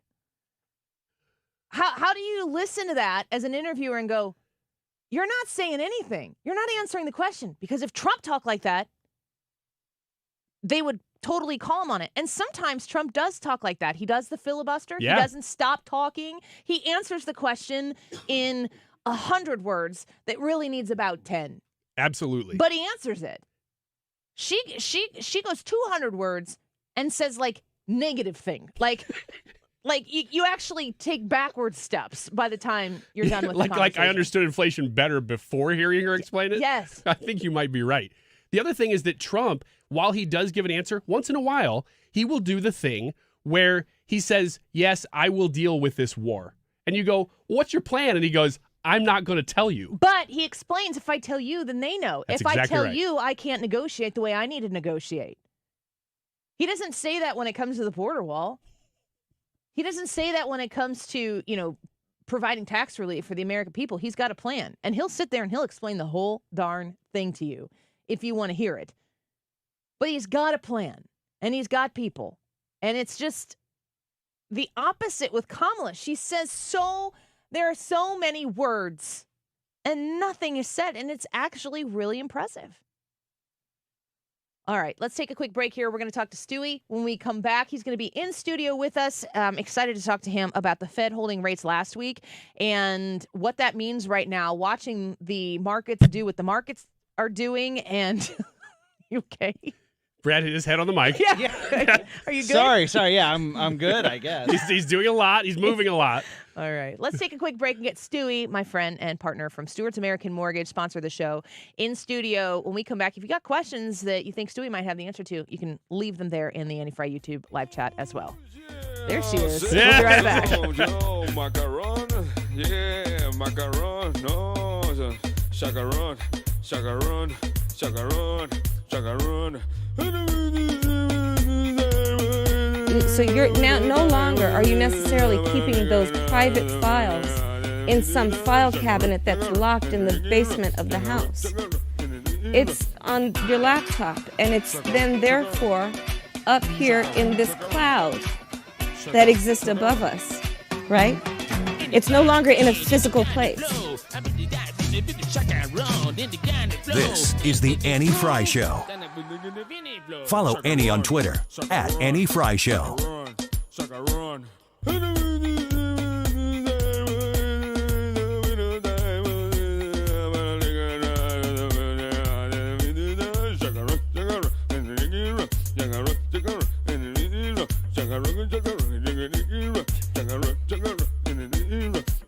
All right. Why is it always Air Comfort? Why is it always Air Comfort Service, Corey? Why is it always you? You're always the ones that come after me trying to keep my act together. Air Comfort Service is there to make sure that you are in your comfort zone, whether it is blazing hot outside or freezing cold. They have you covered. When you are moving that air, paying to have that air heated or cooled with a great HVAC system, you can have a good system. Everything is working fine the way it's supposed to be. But for some reason, your house is not heating and cooling evenly. This is when you have Air Comfort Service come in, and they provide for you a test. They can test the ductwork in your house to make sure that the air is moving through your home equally, that it's not leaking out close to the unit that is in your house before it gets to the upstairs, the downstairs, or wherever it might be. You can have them come measure that and seal it for you. I've had it done in my house, and it made a huge difference on how much we have to run both our air conditioner and our furnace. It's called an AeroSeal duct sealing, and it's a phone call away. 314-513-0091. 314-513-0091. Reach out to Air Comfort Service, tell them Annie sent you, and ask them about an AeroSeal duct sealing today. aircomfortservice.com. Sinus infections. My sinuses were clogged, pressure, headaches. Linda suffered for years with chronic sinus infections. You don't feel like doing anything. When you feel like your head is completely clogged, all you want to do is just lay down and sleep. And the pressure, it's just not fun, always walking around with a headache. Now, her issues are gone. How? A minimally invasive procedure done in the office of St. Louis Sinus Centers called balloon sinuplasty. I really did not know what it was like to feel like you're really breathing and not being so clogged up. I would do it again in a heartbeat, and I would definitely recommend it for someone else. Do you suffer with chronic sinus infections, facial pain, pressure, congestion? Find out if balloon sinuplasty is the solution for you. Set an appointment today with St. Louis Sinus Centers. Call 314-332-2885. 314-332-2885. That's 314-332-2885. I'm Robert Cornejo. It is an honor to serve as judge for St. Charles County, the community that I am proud to be raising my family in. In my courtroom, I follow the Constitution and the rule of law. I'm not here to legislate from the bench. I'm here to ensure justice is carried out efficiently and fairly. My number one priority as a judge is to make sure this is a safe community for families like mine. Robert Cornejo served in the Missouri House, where he defended the sanctity of life, prevented illegal immigrants from receiving taxpayer-subsidized tuition, fought against big government, and strengthened our Second Amendment rights. Judge Robert Cornejo is endorsed by the St. Louis County Police Association and Eastern Missouri Coalition of Police for his work to keep St. Charles County safe. Judge Cornejo also has the support of local firefighters. When you cast your vote, I hope that you will allow me, Judge Robert Cornejo, to be the next circuit judge for St. Charles County. Paid for by friends of Robert Cornejo. Allison Onder, Treasurer. You're listening to The Annie Fry Show live from the Air Comfort Service Heating, Cooling, and Insulation Studio. 9 out of 10 homes are under-insulated. Is yours? Did you know that there's an R value associated with insulation? To find out your R value or for free insulation estimate, visit aircomfortservice.com. St. Louis's home for conservative talk. The Mark Reardon Show. Monday afternoon, an update on the transgender controversy at Lifetime Fitness in Ellisville. Also, a preview of Tuesday's primary. Weekdays from 3 to 6 on 97.1 FM Talk.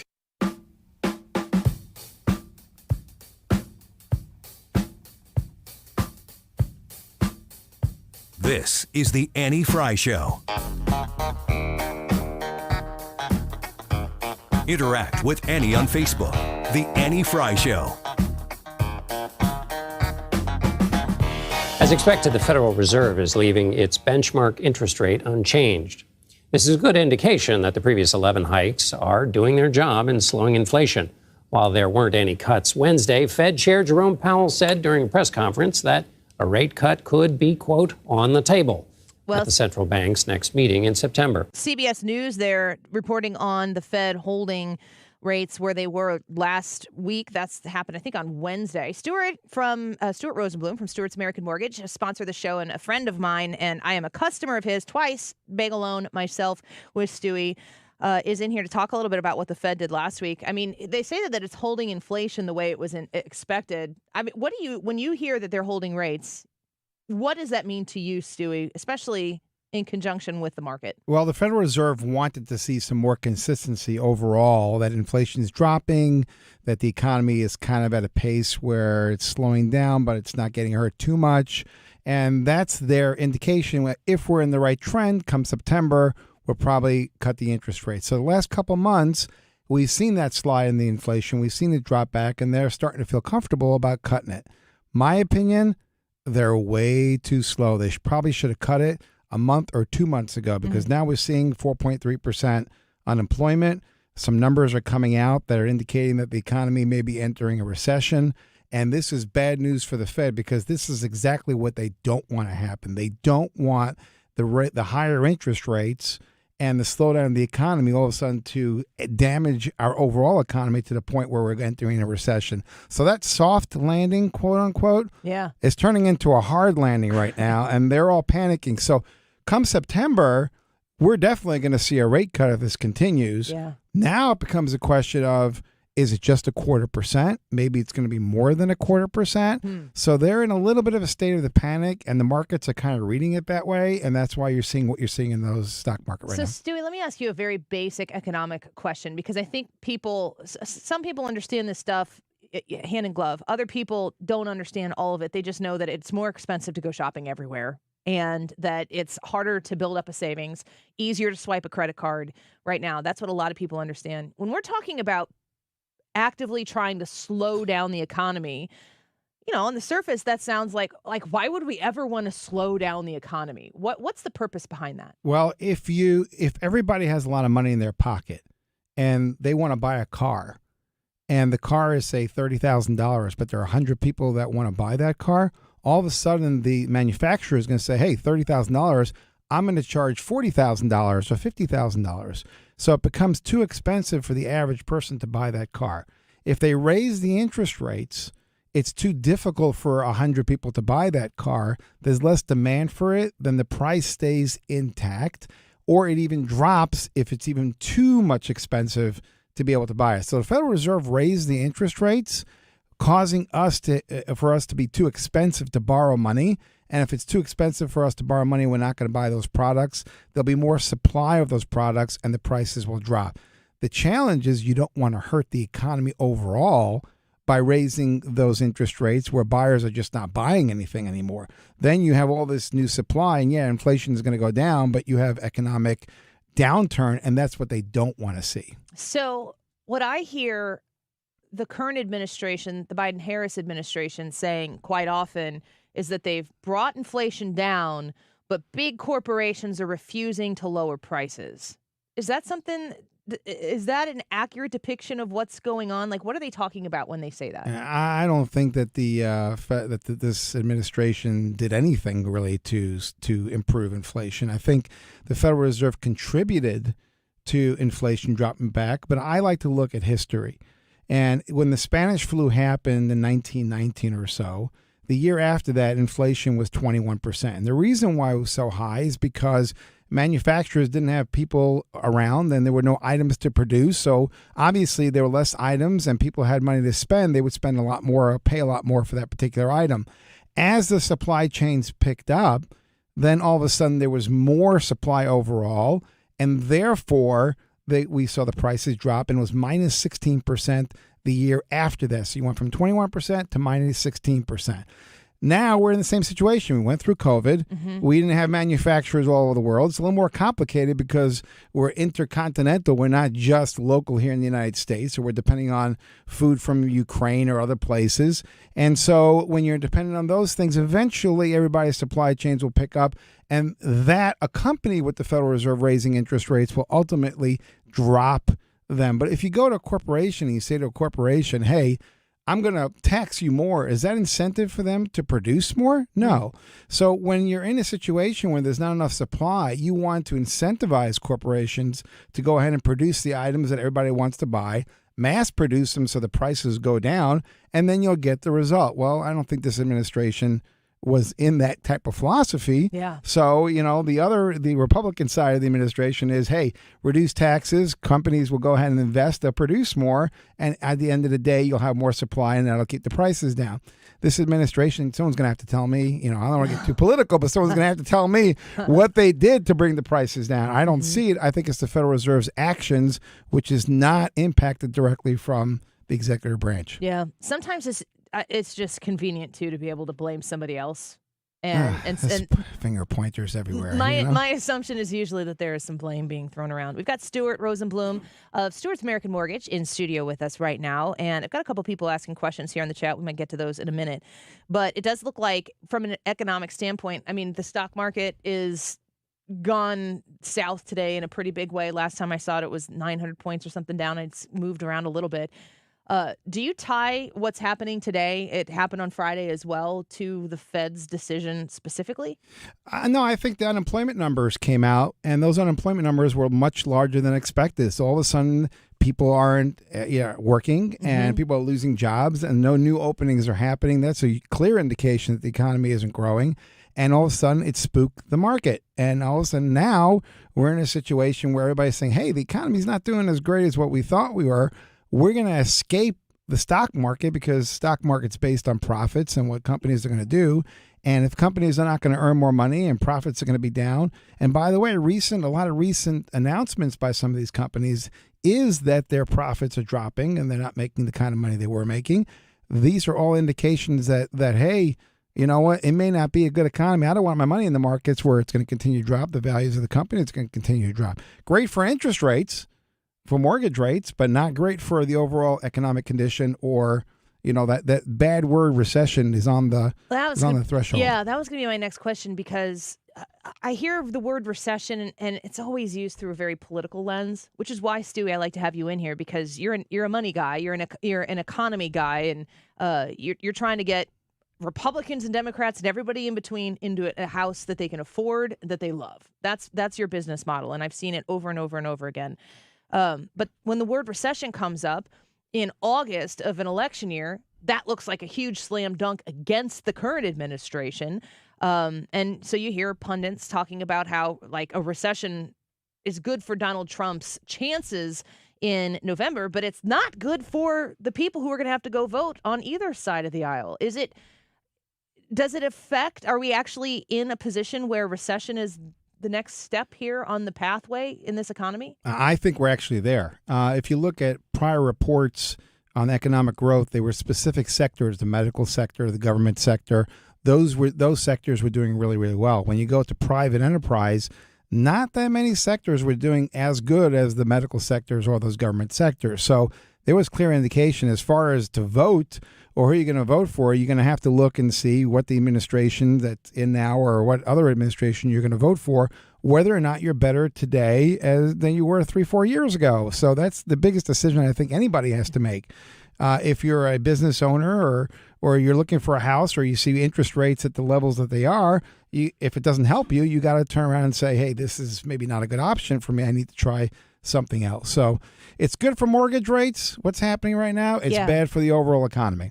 Stewie, with everybody watching the stock market, how much is that an indicator? How much can we watch the stock market to determine whether or not we're actually going into recession? Well, there's two things you have to look at. Okay, first of all, unfortunately, our country is a knee-jerk responsive country. You hear some bad news, all of a sudden, boom, everybody panics. We had that with political situations. We had that with terrorist situations. We had that, oh my God, the world's going to end. So I expect there's going to be some kind of rebound here. I wouldn't be surprised if the president administration comes out and says, hey, you know what, calm down, everything's going to be okay. So there'll be a little bit of a rebound. But I think we are at the point, and have been at the point, where the growth of the economy has slowed down tremendously. That's the indication that the Federal Reserve needs to cut those rates, because you don't want a train to run out of gas. Then you're really going to be in trouble trying to bring it back up. So being that we're knee-jerk, I think it's going to bounce back a little bit, but I don't think it's going to go back to the perception of what it was. You know, those guys on Wall Street, overall, they're not that stupid. You know, and when they see political things happening, they say, okay, yes and no. But when they see reports like unemployment coming up to the numbers that they are, and they see economic growth numbers dropping, they see the horizon. They know what's coming. And they may bounce back and take this as an opportunity to buy those stocks, but they know that unless the Federal Reserve steps in and does the things they need to do to stir up more activity, we're in for a pretty rough ride.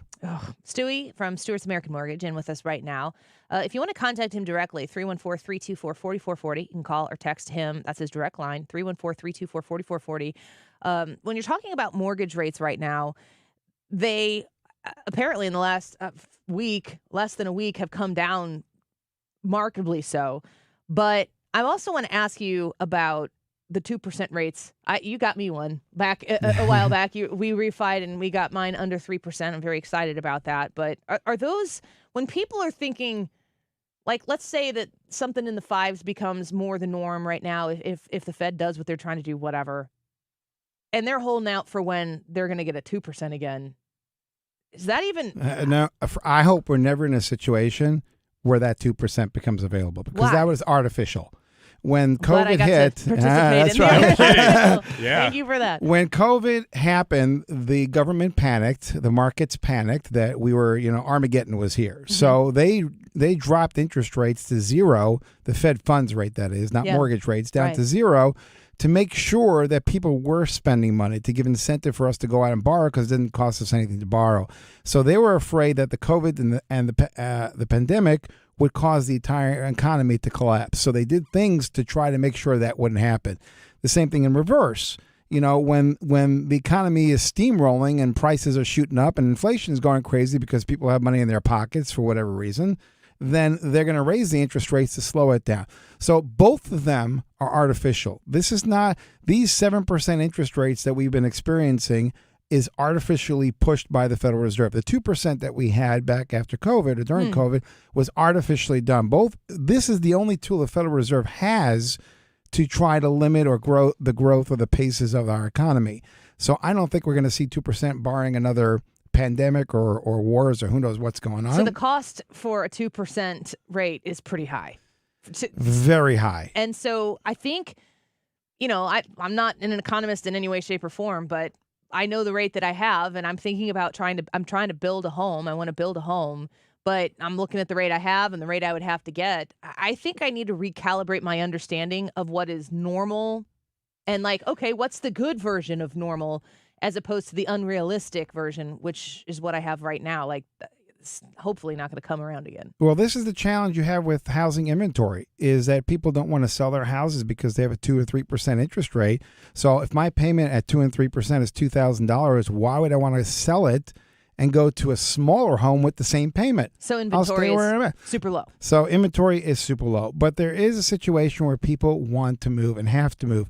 And they've been waiting for the interest rates to drop. What we've seen over the last 24 to 48 hours is one of the biggest drops in interest rates that I've ever seen in my tenure, and I'm not a young guy. So it's been a while. And this gives an opportunity for people to say, hey, it's not 2%, but it's low enough for me to go ahead and sell. Now I'm going to make that move. If you're going to buy a house, or you're considering selling and moving, you ought to do it right now because when these interest rates continue to drop, you're going to be in a position where, everyone's going to say, now I can afford it, and everyone's going to come out of the woodworks to buy that home. You're going to be in bidding wars. The prices may even go up even higher than they are today. Right now, you've got lower interest rates. You have inventory a little bit higher because there was a little bit of a slowing in the housing. Grab it now. Grab it now. If rates go down, you can refinance later. If you wait too long, everybody's going to scratch their heads. You're going to have too many bids and competition. So, Stewie, what you're saying is if you find that right house, and the only thing stopping you from buying it right now is because you're waiting for interest rates to go down to 3s or whatever, you're not happening. It's not happening. So if you find the house you really want, buy it because if you wait until rates go down and then more buyers are in the market, price war on housing, the prices will actually go up on houses for sale if the rates come down a little bit more? Well, you got to make the assumption that there are people out there that are waiting around for the proper payment. They are waiting until the interest rates are in the 5s and 6s. Now we're there. They're going to turn around and say, hey, I want to go buy my house now. You have more buyers. All of a sudden, you're going to have to pay $20,000, $30,000 more. So would you rather pay a little bit higher in the interest rate and spend less on the house? Or would you rather pay more on the house and lower on the interest rate? I'd rather pay a little bit higher in the interest rate, get the price that I want and the house I want, less competition. And then 6-12 months from now, when the rates go down, refinance for free with the bagel loan. You'll get and get the lower rate. So you got to suffer for a short period of time. It's not a big deal. Let's see here. I don't know if I'm going to be able to find exactly. Let's see. I'm going to find it. It was from Christopher. He was asking a question. It had a little bit to do with defaults and short sales. I remember in 2008, I bought my first home with my husband from an estate sale. It was a super low-priced home because we needed 3 months to make it livable. But everything fell out of place in 2008. And the housing market crashed. Are we anywhere circling around that right now, or is this just an entirely different animal? This is a totally different animal. Back in 2008, 2009, if you were a babysitter and you claimed you made $10,000 a month, you would get a loan. And those loans were adjusted to much higher rates with no caps, and all of a sudden you had all these foreclosures. Now, it is true, defaults are picking up. If you look at credit card debt, we're up to, I think, $1.3 trillion with the average of 26, 27% interest on those credit cards. So defaults are picking up. People are starting to feel the economic hardships of the higher interest rates. We're seeing that, but you're not going to see this massive foreclosure a stream of people coming out all of a sudden that can't make their payments. Companies now and underwriters now are much more astute and looking at the numbers of whether a person qualifies or not. I think the days of just getting a loan because you say you make money are gone. Yeah. So you do have opportunities. There are programs out there if you're self-employed and you're not making income, but you still have to demonstrate some kind of ability to pay. And that's been instituted, so I don't think we're going to see that glut of foreclosures. Stewie, one last question while you're here, because I know that you've helped people and you've told me stories personally of folks who have come to see you in dire straits. When people take on credit card debt, it becomes a very personal, burdensome thing. It's very difficult on relationships. Money is one of the main things that causes problems in marriages. That right now, if you were to refinance, if you have equity in your home, and most people do right now, I would assume, because prices or values are so inflated right now, when you're burdened by credit card debt that you don't really see the end of, and you were talking about 26% plus interest rates on that credit card debt, is there a smart move possibly where you would refinance your home, maybe increase the interest rate on the mortgage that you have, but be able to knock out a huge chunk, if not all of that credit card debt? Well, let me tell you what happened to a 97.1 listener who called us about 30 days ago. So they were in a situation where they incurred $75,000 in credit card debt. Never had credit card debt until the last year and a half. $75,000. They have a $200,000 mortgage, and their mortgage is 3.5%. Now, if you go get a home equity line of credit, that's an adjustable rate. It's not a fixed rate. It can go up from 10 to 20% overnight. It's scary. Okay. If you go ahead and consolidate it, you may lose your 3%, but you're going to get something that's much better, much more stable. When we closed their loan, they actually told me that we saved their marriage, because their marriage was at the point where one was blaming the other one because of the debt, and they wanted to part ways. Being we were able to do that, we refinanced them, their quality of life is better, and their marriage is intact. At least we contributed to being intact. Hopefully they're getting some therapy as well. Yeah. But this is a life-impacting thing, and you have to measure the overall picture. You can't look and say, hey, I got 3% of my mortgage, but I'm paying 20 to 30%. I don't want to lose the 3%. You got to look at the overall picture. Now, when you do a cash-out refinance, when you pay off those debts, the rate is a little bit higher than if you take an existing mortgage and redo it. 6 months later, you just refinance it into that existing mortgage. Rates will be dropped down, and you'll be in better shape. So fix yourself up now. Don't look at the small things, that the 3%. You want to look at the overall picture and what's going to get you a better quality of life. Yeah, I think it's so important for people to understand that you do have options, especially when it comes to that type of a thing. And a lot of individuals are finding themselves struggling with the credit card debt. You just can't get ahead of it. So if you're looking to purchase a home, and if you just have questions, or if you're like, good grief, this is exactly what I've been looking for, please reach out to Stewie and start the conversation. I've asked you, I messaged you while I was walking at the gym the other day, and I was like, so, because you had said that rates had come down. I'm like, what about home loans and home equity lines of credit? And you're like, no, bad move. Those are not coming down the way mortgage rates are. And so Stewie's never led me wrong, and he's very plugged into the economy. And I ask him many questions that I consider to be pretty stupid questions, but they might be questions that other people have too. So we always appreciate your insight. I guarantee there's no questions that you ask that are stupid. No question at all. That's generous and kind. Ryan, did you hear that? How nice he was? Yeah, no, it's not true, though. I'm closer to him than you are. You want me to give him a little? You just do whatever you got to do. We appreciate you. Stewie, thanks for coming in today to talk to us about this. We really appreciate you. Thanks for having me. Stuart's American Mortgage, 314-324-4440, 314-324-4440. You can just send him a text if you want to get in contact with him so that you can start the process possibly as to what might better your economic situation. And really, I mean, the burden being lifted off of your shoulders when you have a plan, boy, that's priceless. Reach out to Stewie, call text 314-324-4440, or you can just Google the bagel loan to find out more. You'll get connected to him there. All right, Stewie, we appreciate you. We'll be back with Ryan and Brad in just a minute. Don't go away. You're listening to The Annie Fry Show on St. Louis's home for conservative talk. Find the podcast, on-demand audio, and more at 971talk.com/Annie.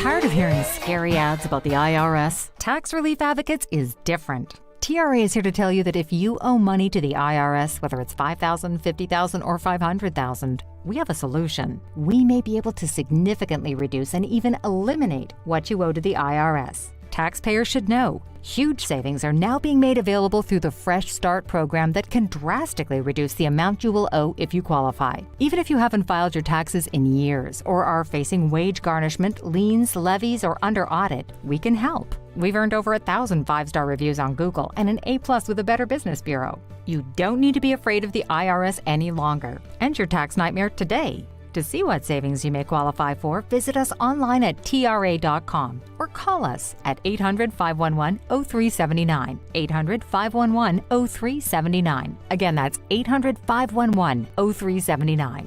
Tax Relief Advocates. Real solutions for real people. If you're considering an annuity as part of your retirement plan, we need to talk. Hi, I'm Bob Stockdale, Senior Vice President Investments with the ClearPath Wealth Management Group at Stifel and host of On the Money Saturday mornings at 11 on 97.1 FM Talk. Annuities can be a useful tool for some retirement investors, but not all annuities are created equal. Every week, we meet clients who own complex annuities that don't suit their needs and, in some cases, actively undermine their retirement plan. Before you purchase an annuity, get a second opinion from the ClearPath Wealth Management Group at Stifel. Requesting a consultation is free of charge. To request a free consultation, contact us at clearpathinvesting.com. That's clearpathinvesting.com, or call us at 636-695-2650. That's clearpathinvesting.com or 636-695-2650. Stifel Nicholas and Company Incorporated, member NYSE and SIPC.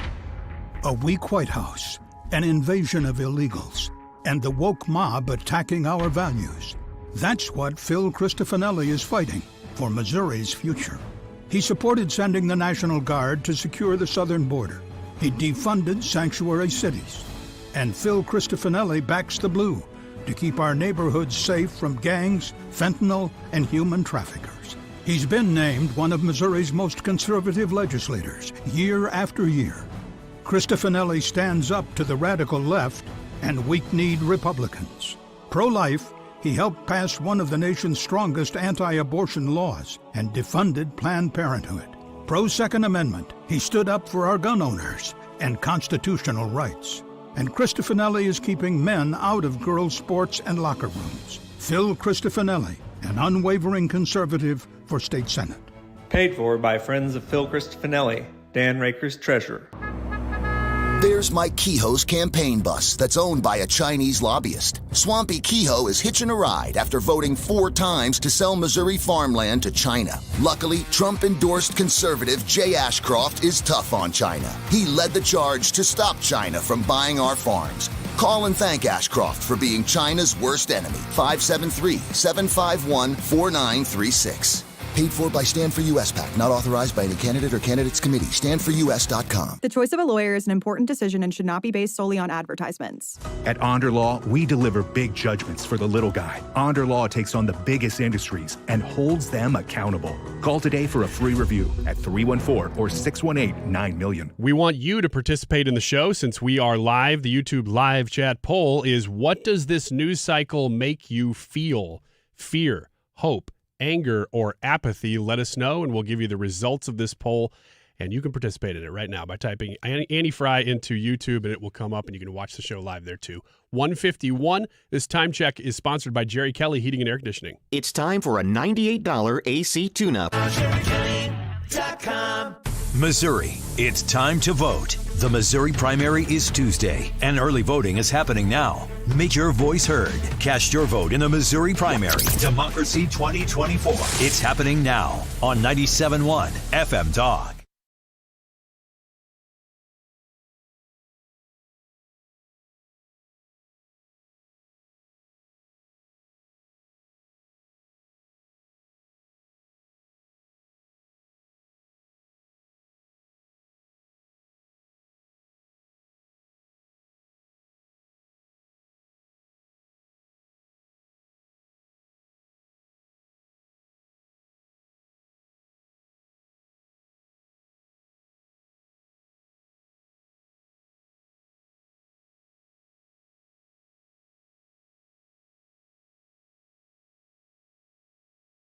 Things, and there's so much noise that goes around it politically.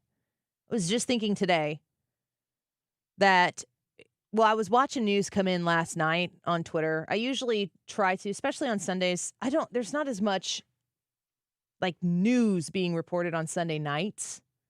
There's a lot of long form shows or whatever. So I don't really watch TV, but I read a lot of Twitter, try to catch up on things. And the economic news that was coming out of Eastern markets, and, there's sensational things on X that are like, tomorrow is World War III. Tomorrow starts World War III. And it just makes you go, holy crap. Yeah. And then you're looking at stuff, and I'm always like, what is your source? And maybe I'm finding out ground level stuff, but I can't live like that, because I could go to sleep panicking about the absolute worst possible outcomes taking place on Monday, fall asleep reading it, wake up the next morning, and not realize until the next night that it didn't happen. Yeah. Do you know what I mean? Yeah. Like the emotional ask is huge if you want to be super plugged in and know everything. And I just find myself doing that on Sunday nights the most, because I go to different places to get caught up on the news. On any weeknight when they're running the news, I can check out the different cable news networks and find out what everyone's saying. I can consume it through clips that are being published to social media outlets and stuff. But it's a tough go. That's what the kind of genesis of our poll today. What does this news cycle make you feel? Fear, hope, anger, or apathy? I think that everybody who's answering this question can pretty easily say all of the above. But I do think it's also important to look at those different things and just reflect on where you're living the most at the current moment in time. It doesn't make me apathetic. I know that. It makes me want to be apathetic and unable to do it, because I can't completely disengage. And I don't think it's because of what we do. If you weren't doing this, though, you might be able to do it. Sometimes I wonder if I would be more intense about it if I didn't do this for a living. It's like having to be in it all the time. I have a pretty well-trained thought process of, all right, that's a little wild, or that's enough for tonight. But I think that fear is the easiest surface level emotion that if you don't push through that, it can be very consuming for people. I think fear is my number one emotion based on those four. I'm not hopeful, although I think there is some of that there. It does make me angry sometimes. I think the lying makes me angry. The amount of crap that they expect you to swallow that's so ridiculous makes me angry. And what they're doing to the country. I think the Democrats are just doing terrible, terrible things to the country. So that makes me angry, but it makes me fearful more than anything. If you have fear and if you have anger, you will naturally seek an antidote to that, which is where hope comes in. But it's also important to understand where you're placing that hope. And, I'm going to briefly set aside the religious aspect of it, which to me is a given. To me, it's more important to have a hope and an idea, and then find people who are pursuing that same idea, as opposed to putting your hope into a person who will inevitably, one way or the other, fail you along the line. Let's talk about it when we come back, and your YouTube responses for the poll. We'll be right back. Who can Missouri Republicans trust to crack down on illegal immigration and communist China? Not Jay Ashcroft. Jay Ashcroft championed a bill that allowed China to buy Missouri farmland and other property near our military bases. Ashcroft took thousands of dollars of travel from liberal groups, including one that pushed amnesty for illegal immigrants. It gets worse. Jay Ashcroft turned his back on America's veterans and opposed providing vets with any benefits at all, including discounts on hunting licenses and prescription drugs. Jay Ashcroft allowed China to buy our farmland. He vacationed with amnesty-loving liberals, and Ashcroft stiffed America's veterans. There's a better choice. As Missouri's governor, Mike Kehoe will stand with President Trump to crack down on China, secure our border, and honor our veterans. Mike Kehoe is the conservative we can trust. Cops for Kehoe is responsible for the content of this advertising, paid for by Cops for Kehoe, and is not authorized by any candidate or candidates committee. If you have had Andrea's steak sauce, but you've never been to Andrea's restaurant, the original restaurant in Fairview Heights, Illinois, you should make the trip. Andrea's steak sauce is, of course, well known all over the St. Louis area, but also all over the world. Chefs internationally use Andrea's steak sauce. Now, they don't always advertise that they do because they want credit for that steak that you're not going to get anywhere else, but you can get one right here, made by the family that created Andrea's steak sauce, and that is why they're famous, is because you can not only get their sauce, you can get it anywhere in the world, but you, being right here in St. Louis, can go to the original restaurant, the one restaurant where it all started in Fairview Heights. It is Andrea's Restaurant. Highly suggest you go there next time you have any sort of occasion or just make up an occasion. Sometimes our occasion, my wife and I, is that we have a babysitter. And we just go there and celebrate being able to take a little time, have a great meal. I suggest you go to Andreas.com to book a reservation or to order their sauce right there online, Andreas.com.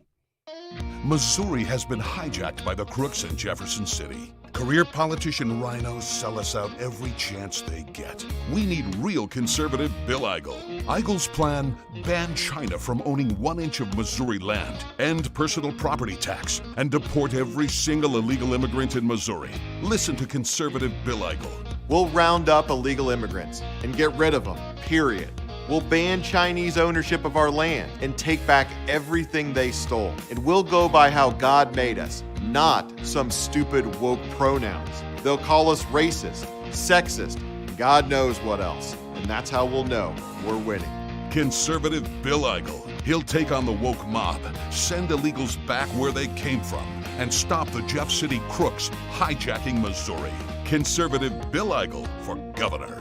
Believe in Life and Liberty PAC paid for and is responsible for the content of this communication. Not authorized by any candidate or candidates committee. www.billpac.com. KFTK FM Florissant. From the Under Law Injury Lawyers, GetJim.com studio. That's GetJim.com. 97.1 FM Talk. Always live on the free Odyssey app.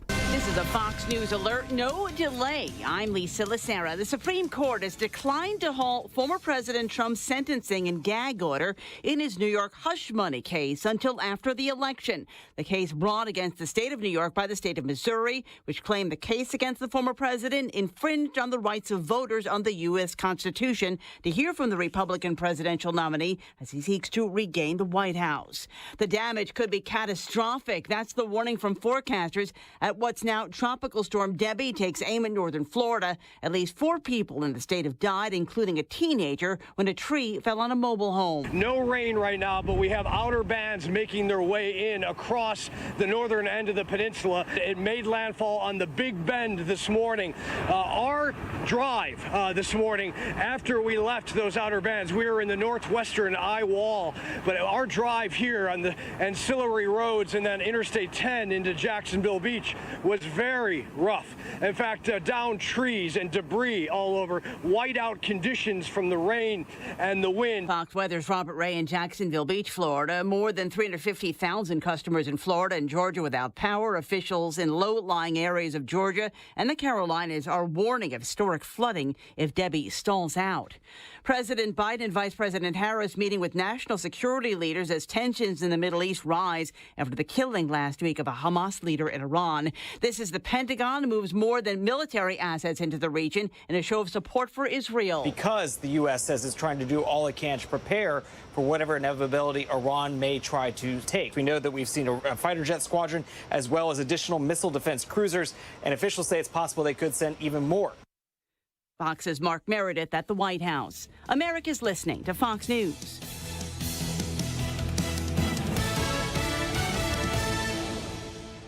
Getting quality employees to fill positions in your company is essential, but finding those people can be a major hassle, unless you use ZipRecruiter. ZipRecruiter makes finding quality people a breeze. And right now you can try it for free at ZipRecruiter.com/free. With ZipRecruiter, one click sends your job to hundreds of top job sites. But more than that, ZipRecruiter's advanced technology identifies the candidates with the skills you need, sends you a list of great matches to review, then actively invites them to apply for your job. And the results speak for themselves. 4 out of 5 employers who post on ZipRecruiter get a quality candidate within the first day. That's right, the first day. Now you can focus on your business and let ZipRecruiter do the work finding the best people for you. See for yourself. Experience the ease, efficiency, and power of ZipRecruiter for free. Just go to ZipRecruiter.com/free. That's ZipRecruiter.com/free. ZipRecruiter.com/free.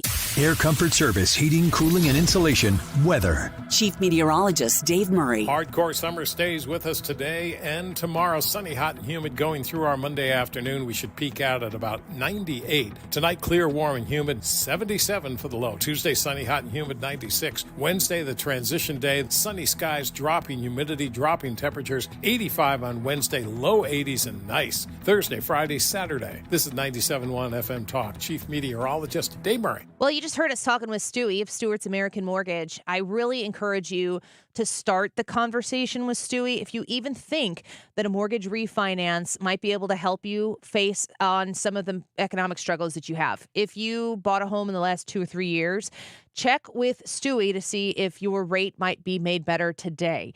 You can call him or text him directly at 314-324-4440, 314-324-4440. And when you reach out to him, just tell him what you're facing and what you're thinking. He might have a solution that's even better than the one that you're imagining right now. When you use the bagel loan with Stewie at Stewart's American Mortgage, you pay zero in closing costs. That brings in that whole conversation about refinances to a different light when it's not going to cost you those thousands of dollars in closing costs that it would normally when you go through that refinance process. Find out how to get the best possible situation for your new mortgage or your refinance using a bagel loan, which you can only find with Stewie. 314-324-4440. Google the bagel loan, NMLS number 226715. As a conservative state representative, Adam Schnelting has a track record of protecting kids and fighting the swamp. For more information on the only candidate for State Senate District 23, endorsed by Missouri Right to Life and the NRA, visit adamformo.com. Vote Adam Schnelting on August 6th. Protect Our Kids PAC is responsible for the content of this advertising. Paid for by Protect Our Kids PAC. Not authorized by any candidate or candidates committee. Hey homeowners, it's time to transform your house into a masterpiece with Lakeside Renovation and Design, your James Hardie siding experts. Picture this, durable, weather-resistant siding that doesn't just protect, but elevates your home's value and curb appeal. James Hardie, the gold standard in siding, installed by the pros at Lakeside. Say goodbye to maintenance headaches and hello to a home that stands the test of time. Ready for a siding upgrade? Lakeside Renovation and Design is your go-to. Visit our showroom or call today. Unleash the potential of your home with James Hardie Siding. Hey St. Louis, are you in search of top-notch cybersecurity solutions? Look no further. ThrottleNet is here to help. Ransomware attacks are on the rise, putting businesses like yours at risk. Don't let cyber criminals jeopardize your hard-earned success. ThrottleNet provides comprehensive cybersecurity services tailored specifically to your unique needs. Our award-winning customer service provides 24/7 protection to keep your data safe and secure. Take charge of your digital security today. Protect your business, protect your future. ThrottleNet.com, your reliable partner in cybersecurity. Save money on your next oil change with O'Reilly Auto Parts. Get a $10 gift card after rebate when you buy 5 quarts of Mobil 1 full synthetic motor oil for just $35.95. Stop by your local O'Reilly Auto Parts. Join Mark Patrick seminars and lose weight or stop smoking guaranteed. Early bird special only $49.99. Seminars Wednesday, August 14th at the 4 Points by Sheraton, St. Louis, Fairview Heights. In Fairview Heights. Weight loss seminar 5:30 p.m. Stop smoking seminar 8 p.m. The Missouri primary election results are here Tuesday night. This is Mark Reardon, and we've got anchored coverage of all the latest results as they come in. All the races up and down the ballot, starting at 7, right when the polls close on 97.1 FM Talk Tuesday night. That is exactly what I needed to hear. Thank God someone here knows what they're talking about. That's us. That's right. Gotta love this American ride. All right, you need to take the time and get the full picture. Come on, turn the radio on. It's Saturday and I won't be long. Don't get me wrong. I love the ladies. I mean, they rev my engine, but they don't belong in the newsroom. It is Anchor Man, not Anchor Lady. What do you want from me? I'm not America's sweetheart. Goodness sake, kid. Keep your voice down. Your father's listening to the radio. I'm not America's sweetheart. This is the Annie Fry Show. Welcome back to the Annie Fry Show. We're watching right now as the Dow currently is down 1,076 points. That's 2.71%. And there's a hurricane, and there are rockets flying on video. Nothing to see here. What are you keying the most on right now? Because there's a lot to talk about. I think the Dow. It's weird because so many of the other stories are continuing stories that's the one that's, something's changing here. Mm-hmm. That's the one that I'm really watching because the economy, and then I'm glad we had Stewie on because we were able to ask him questions like, is this an indicator? And if it's not an indicator of a larger economic problem, then why is it dropping? And it was good to hear that, it may bounce back, but that we do have some underlying problems with the economy and everybody is reacting to that. And you have the ability right now to take action in certain places to more permanently keep yourself settled when everything else around you seems crazy. I mean, it seems to me like a good time to mention that I'll be with Thomas Helbig and the Retirement Advisor Group tomorrow for people. Every time I'm talking about protecting your retirement and making sure that you can attach yourself to gains, but not, Thomas loves to tell you that he's never had a client lose a penny. There's just so much uncertainty. And depending on where you are in life right now, the economy is hitting you in an incredibly different way. If you were looking to retire in the next 6 months and you're seeing the stock market go at negative 2.72%, you're sitting on the edge of your seat and you're worried. And if you're like me, you don't know what the best thing is to do. Hopefully you have people in your corner who are helping you make those moves. If you're our age, we're in our 40s and we are raising families and you're trying to make ends meet and you're trying to pay the bills and prioritize things. And I think everybody is finding stuff that, right now we're just not going to do that. Yeah, it's hard to save right now. I did a story last week, I think it was in Wiggins America, about how people are cutting back on things like Starbucks. Those things we never used to in the last 10 years or so, at least for me, view those as much of a luxury. It was more just, it's no big deal. It's maybe $5, maybe $6, $7 if you get the really big one. But now those things are looking like luxuries and people are pulling back on them. And it's not just something that like, this is really just happening to me. Everybody is marketing on value. Mm-hmm. Everybody is coming out and saying, here's everything you can get for $5 or for $8. Like when we were raised on dollar menus. Mm-hmm. When McDonald's came out with a dollar menu, that was key. If you look at value, I was looking, I think it was at McDonald's, and I think it said dollar menu or something at the top, but nothing was $1. No, you can't even get an apple pie for $1 anymore. Is that your measure? It is because it's like the lowest end thing you can get there. No, it's not. A soda. The overhead on soda is so nothing. Can you get dollar sodas at? I don't, unless they're doing a sale. I don't think you can. Maybe the littlest one. They used to do the large soda. You could get a large soda for $1. That soda or sweet tea was kind of their thing. Can you do that? I don't know. I haven't been to McDonald's in a while. Last I saw, no. But maybe because I don't ever want to get a small soda. I want to get a medium or a bigger soda.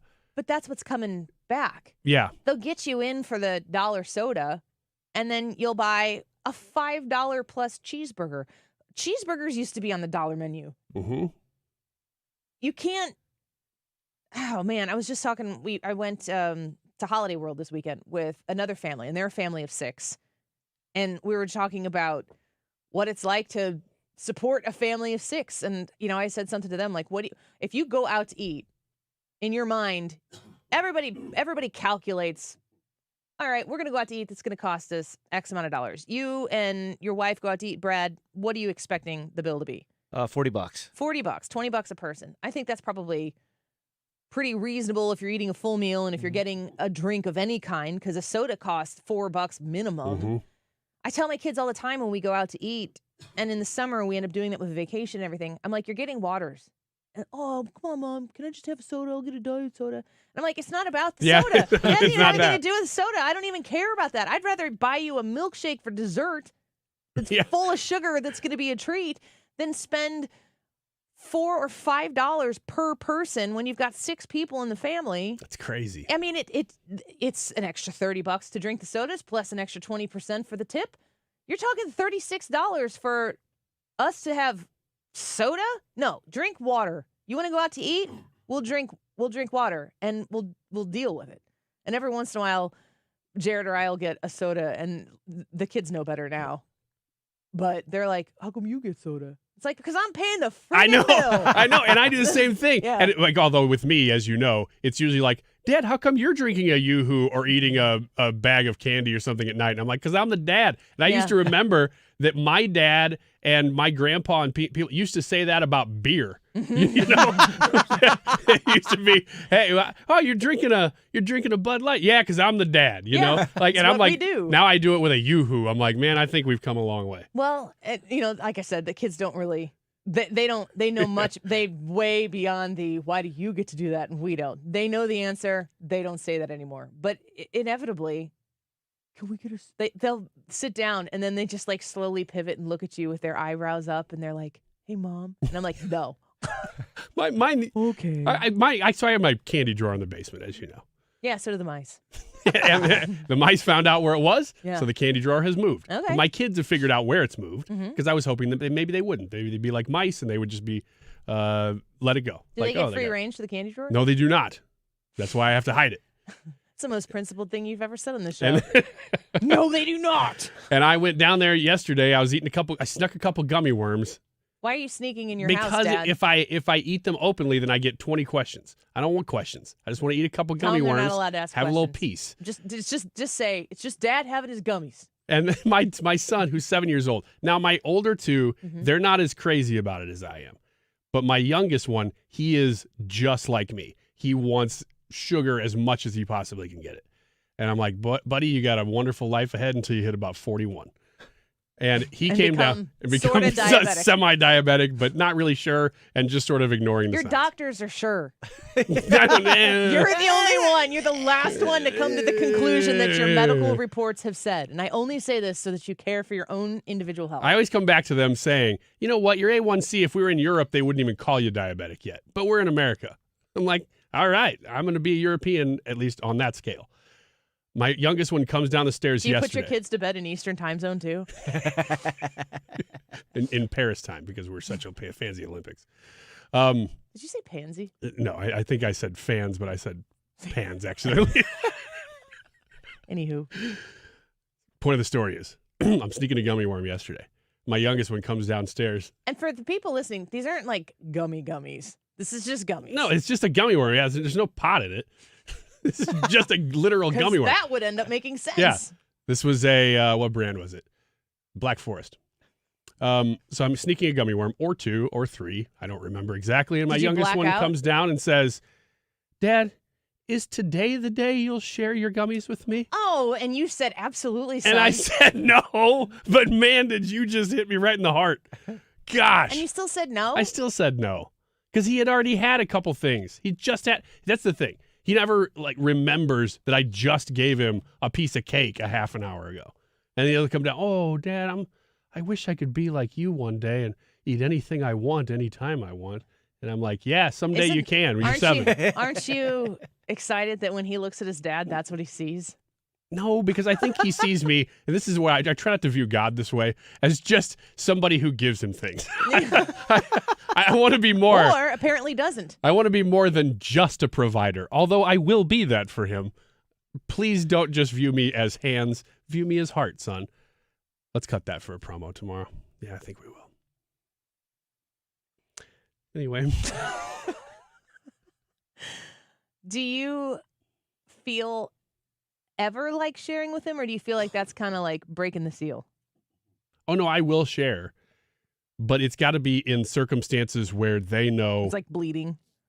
Yeah. There's mass suffering, and you're like, fine, have a gummy. It has nothing to do with the amount of things I have or don't have. It has everything to do with what have they had in that day. Because if they've already had a bunch of cookies or something, I'm like, no. You're not just Russell keep says, but Ryan, did you also forget that you had a piece of cake 30 minutes ago? I did, conveniently. You know what? I'm not a big cake guy. I'm just not. That's not the point. I'm not a big cake guy. That's not the point. But I have to monitor. I have to really sort of. They never stop asking, especially my youngest one. So I have to really think about what has he eaten in a given day before I say yes to anything. Have you ever really looked at parenting as though you're just at a never-ending press conference? Yes. It is what it feels like. Yeah, because you have to almost be thinking about your next answer and your follow-up answer when you're answering the current question, no matter what. The more questions that they ask and that you answer, the more questions that they will ask and you have to answer. Yes. I've told you, one of my children, if you're listening, love you. They'll come up and be like, so you're going to wear that hat? So you're wearing a hat? And you're like, I'll be like, wearing a hat. And I'm always like, no. And that's all I say. And the child always goes, okay.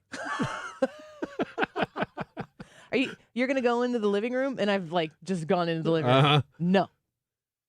Okay. Over and over and over again. And I mean, she's just being the sweetest. She just wants to be around me and talking to me. And I love it. And it's endearing. And it's something specific to her. But it's like not for the faint of heart. I get it. My daughter is very creative. And she just constantly wants to tell me about ideas she has for things. I'm like, that's great. Long ideas. I love these, and I always do the same thing as you do. Probably, you picture yourself in 10 years thinking back to that moment, and you're like, I'm gonna miss this. And you go, this is good stuff. Mm-hmm. But I've also heard about 15 of these today. I'm also sitting on the toilet right now. I just need to pee, honey. Can I have 3 minutes? Exactly. Amy says, what I'm hearing is Ryan's kids are totally Ryan's kids. Oh yeah. Very, very much, Cannot especially deny. the youngest one. He's so much more. I already tell. He's 7 years old, and he's so much better, like with his hands, fixing stuff. He loves that stuff. I am not that guy, but every other aspect of him is very much me, especially the candy thing. I read. I wish I could remember who, so I could read this exactly from the person who sent it. But it was somebody who Oh, here it is. Good. Oh, wait. I don't know. Is it dirty? Is he on the... Stop it, Ryan. Is he on the toilet tweeting it? I Googled what I was trying to look for, and it brought up like a different version of the story, so I don't want to read the wrong thing. But this guy who is very wealthy, he's on X, and I think he's like an investor or something, but he understands, has been successful in, and knows money and work and payoff. And he has a picture of his kid sitting on this bench outside, and he's like, my son saved up all week to buy himself an ice cream cone. He took 3 licks of it, and 5 minutes later, the ice cream fell onto the concrete, and I refused to buy him another one. And like the whole point was to like show him that like sometimes these things happen. And I thought, buy the kid a freaking ice cream cone. Man, I know. Especially if it's like, I get it. I understand the lesson here. Maybe you can teach him the lesson and then also show him like the love and grace of a father. Yeah, 2 lessons. One is learning 1. your lesson. The other is here's grace. Is there ever, I can't as a parent look at that and go, well, he's much better off for that. What do you do? I think I balance both of those because I do that sometimes if they're, if I have to let them experience the consequences of their actions at times. And then other times I kind of gloss over it and help them out. So it's a balance. But the one thing I've noticed, though, is that when you do it sparingly, like half the time, let's say, they really appreciate the grace more when they realize, oh, you know what? Dad did not have to do this, and he's choosing to do this for me. They understand the nature of grace, and it actually works, even though your inclination is to always give them what they want. I just found it, but when I Googled kid ice cream, I didn't Google it. I put it in X. There's apparently people who have parodied this in a bunch of different ways. It's this cutest little boy ever, and the guy who tweeted it. So I hope that this is the original tweet and I didn't get sold on something. His name's Nick Huber. At Sweaty Startup, I buy real estate and start companies. And then he lists all the different things he's involved in. So maybe he's a venture capitalist or something. He said, this kid saved up all week for an ice cream, spent $5, dropped it after the 5th lick. I didn't buy him another one. Life is hard. He took it well. Wow. All right. Oh. Lauren comments, you taught him a lesson in hard work, but failed to teach him a lesson in kindness. His takeaway will now be that he doesn't need to help people when he is fully able to, and that he can't count on his dad to have his back. Ooh. Ouch, Shot no. to the heart. You know what, though? I would do the same thing in one situation if I'm at a theme park, because those cost $15. If you do that at a theme park, they're going to replace the ice cream that you dropped. Well, if you're at a good one. That's true. Some of them will be like, oh, man, sucks for you, buddy. That's rough. I'd be $15. very curious if our listeners would replace the ice cream. I'm replacing the ice cream. I'm first going up to the window to say, my son saved up all week for this, and he bought this with his own money, and it just fell on the ground. And I'm pausing and waiting for them to go, oh, it's no big deal. We'll replace it for him. I think that exact situation has happened to me in Collinsville at Dairy Haven. Did you drop your ice cream? No. I saved up all week. I watched some kid I didn't know, waited for him to drop it, and then I ran up to the counter. Said, hey, I dropped my ice cream. That's my kid. Did they replace it for him? Yeah, they did. Good, because Yeah. it's a scoop of ice cream. Yeah.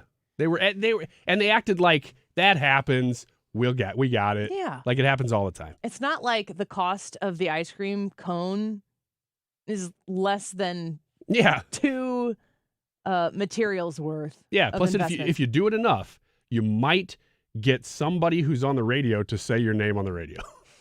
Dairy Haven? Actually, it was Dairy Freeze, and I messed it up. Oh, no! I know. Dairy Freeze. Don't get them confused. All right, let's take a quick break. Let's get to the results of the YouTube live chat poll at the end of the show in about 25 minutes from now or so. What does this news cycle make you feel? Fear, hope, anger, or apathy? We want to know what you think, and you can leave a comment as well as to why you voted what you did.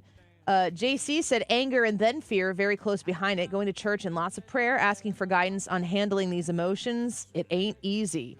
And Diane said, I vote anger, but could have easily said all of the above. What do you think? Let us know. We'll be right back. I just want to dance with you. You're listening to The Annie Fry Show on St. Louis's home for conservative talk. You all around the floor. That's what they intended. Find the podcast, on-demand audio, and more at 971talk.com/Annie. I want to dance with you. Hold you in my arms once more. That's what they invented. Are you worried about the state of the economy? Concerned about market crashes and rising inflation wiping out your savings? At Noble Gold Investments, we understand your fears and have a solution. Call us today at 1-888-403-1050. Imagine safeguarding you and your family with a tangible asset that has stood the test of time. Gold. With Noble Gold Investments, you can diversify your portfolio and protect your wealth from economic turmoil. Our team will guide you through the process, ensuring you make informed decisions that best suit your needs. Call Noble Gold Investments today at 1-888-403-1050. That's 1-888-403-1050. The future is uncertain. Take control now. Call 1-888-403-1050. Past performance may not be indicative of future results. Investing in precious metals, including gold, involves risks. Consult with your tax attorney or financial professional before making an investment decision. Window World, STLewis.com. Window World, STLewis.com. You can visit that website and start your window replacement shopping experience. You will love the people at Window World because if you've heard of or thought about that kind of industry where there's like a super high pressure in-home sales pitch, none of that happens with Window World. They don't do that. They don't play like that.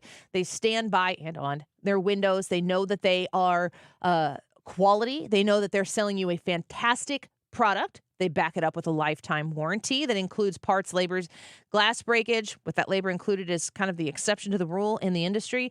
But they also want to make it easier for you to get into your new replacement windows. Up to 36 months, same as cash financing with approved credit. They have not done this before. This is a new endeavor for them. They're trying to make sure that you understand the quality windows that you will get at Window World are going to be accessible for you. The whole project, you can get it all done with approved credit up to 36 months, same as cash. The website is windowworldstlewis.com, windowworldstlewis.com, but you can call them directly and tell them Annie sent you at 314-993-1800. That's 314-993-1800. Make sure you let them know that Annie sent you online at windowworldstlewis.com. Summer is here, which means pool days, beach trips, and yeah, you guessed it, traffic jams. Oh yeah, and heat waves. Don't let summer catch you by surprise. Get the local news you need, no matter what you're up to, with the free Odyssey app. And never miss a beat with alerts on breaking stories sent directly to your phone. Listen today on the free Odyssey app. That's AUDACY. Why choose a Sleep Number smart bed? Can I make my side softer? Can I make my side firmer whenever I want? Can we sleep cooler? Sleep Number does that. Cools up to 8 times faster and lets you choose your ideal comfort on either side. 94% of Sleep Number smart sleepers report better sleep. J.D. Power ranks Sleep Number #1 in customer satisfaction with mattresses purchased in-store. And now, during our biggest sale of the year, save 50% on the Sleep Number Limited Edition smart bed. Limited time. For J.D. Power 2023 award information, visit jdpower.com/awards. To find a store near you, visit sleepnumber.com. 1 in 4 Americans have a disability. I'm one of them. I'm also a working mom who cares deeply about making sure every child with a disability thrives by getting their access needs met. We've got a trusted ally by our side. Easter Seals provides children and families the foundation for lifelong success through early learning programs, skills training, and prep for college and career. That's my Easter Seals. Make it yours.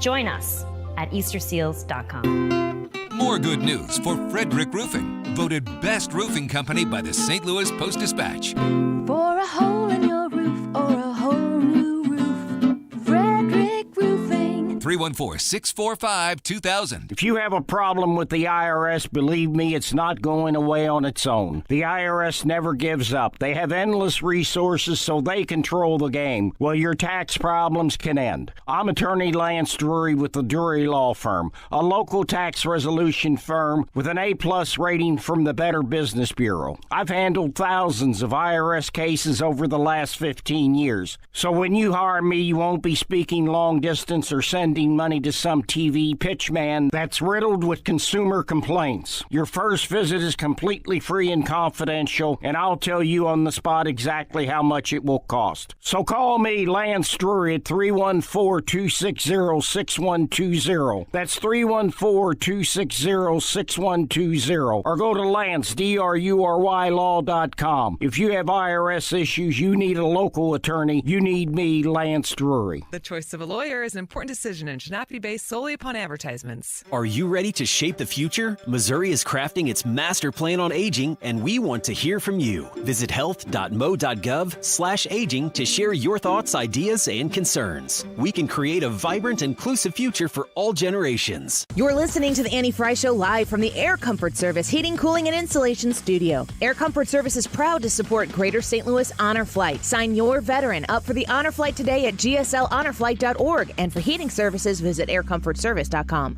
This is your home for Democracy 2024. And St. Louis's home for conservative talk can stream on your phone through the Odyssey app. Democracy 2024. Tell your smart speaker to play it. 97.1 FM Talk.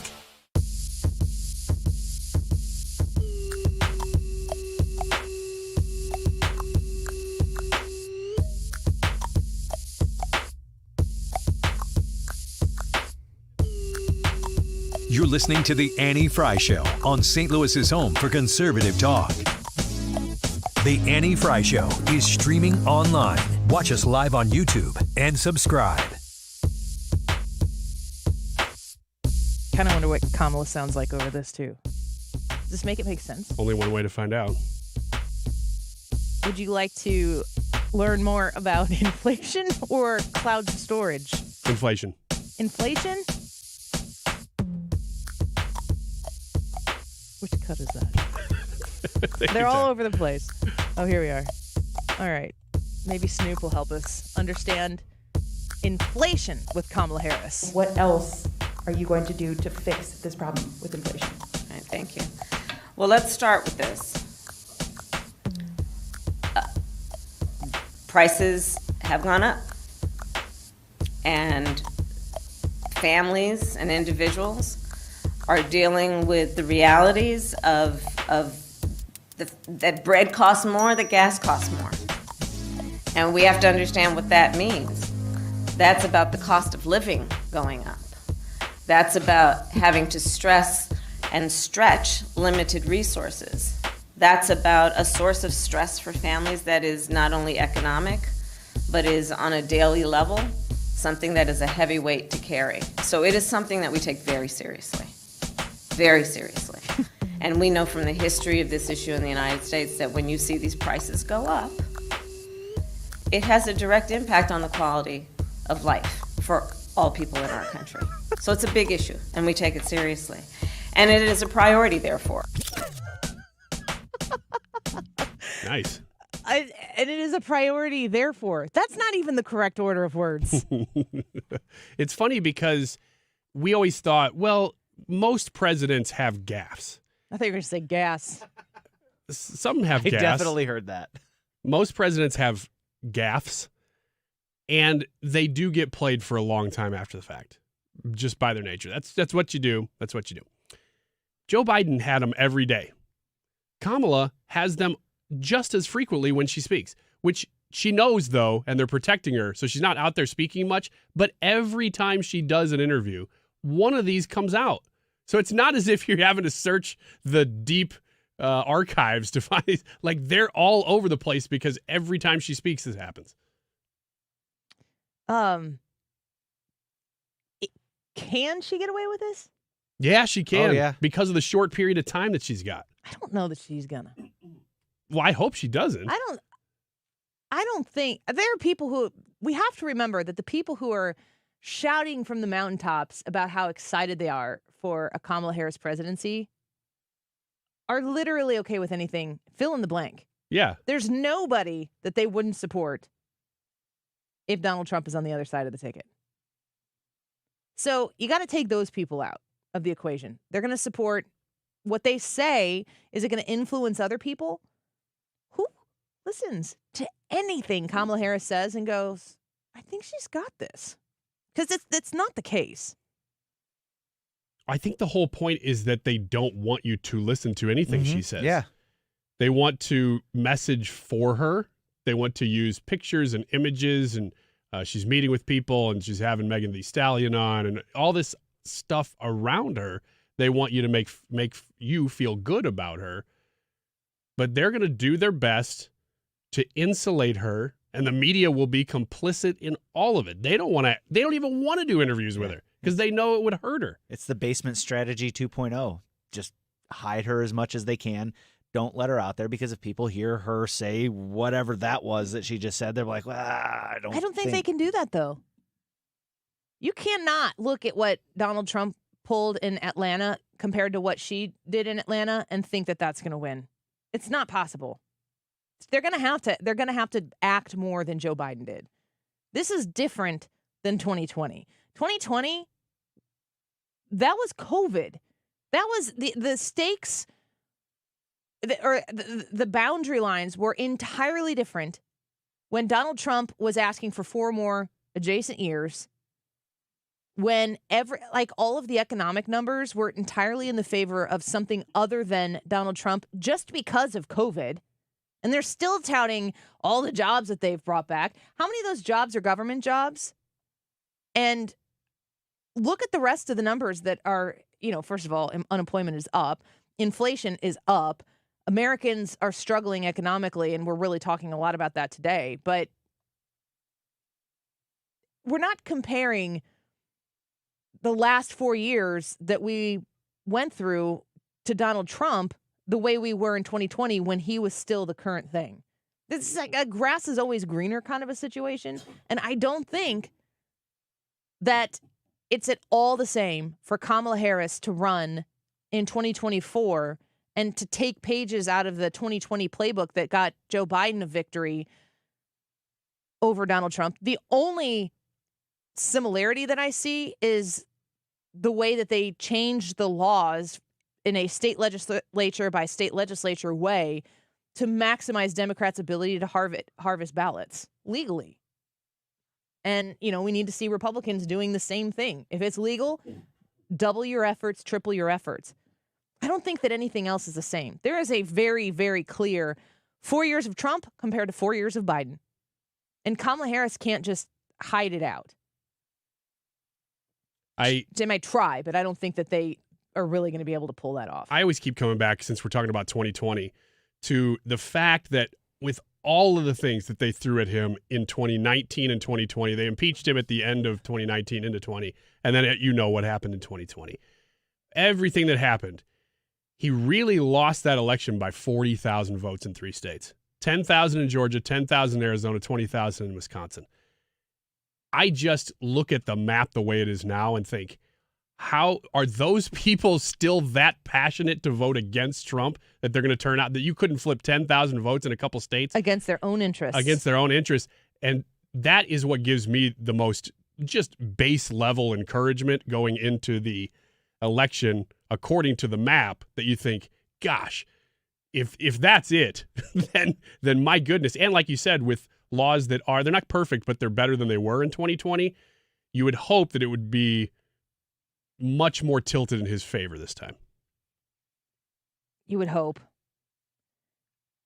I wonder how long this strategy goes. I don't think that I was saying about Biden being on the ticket that I wouldn't believe that he was actually the guy until after the convention. We're not there yet. Now, I'm pretty sure Biden's not going to be on the ticket still. Maybe he's the VP. He could do that. Yeah. He could do that. Wouldn't that be something? If Kamala Harris, they're going to go into their convention here, they're going to celebrate everything that the Biden administration has accomplished. Mount Rushmore. They think that they are openly saying that he should be on Mount Rushmore. They actually believe they can sell that he did a good job. And if you look at the legislative agenda, why do we think that the Biden administration has been such a disaster? Because they have done some things. They have gotten some things through and done and signed, and they can boast about those things to their leftist supporters. But for everybody in the middle who's going, it doesn't really feel great to me. Like, I kind of would maybe like to consider another option. My other option is Trump. You're going to make me make this choice again? But they're still scratching their head.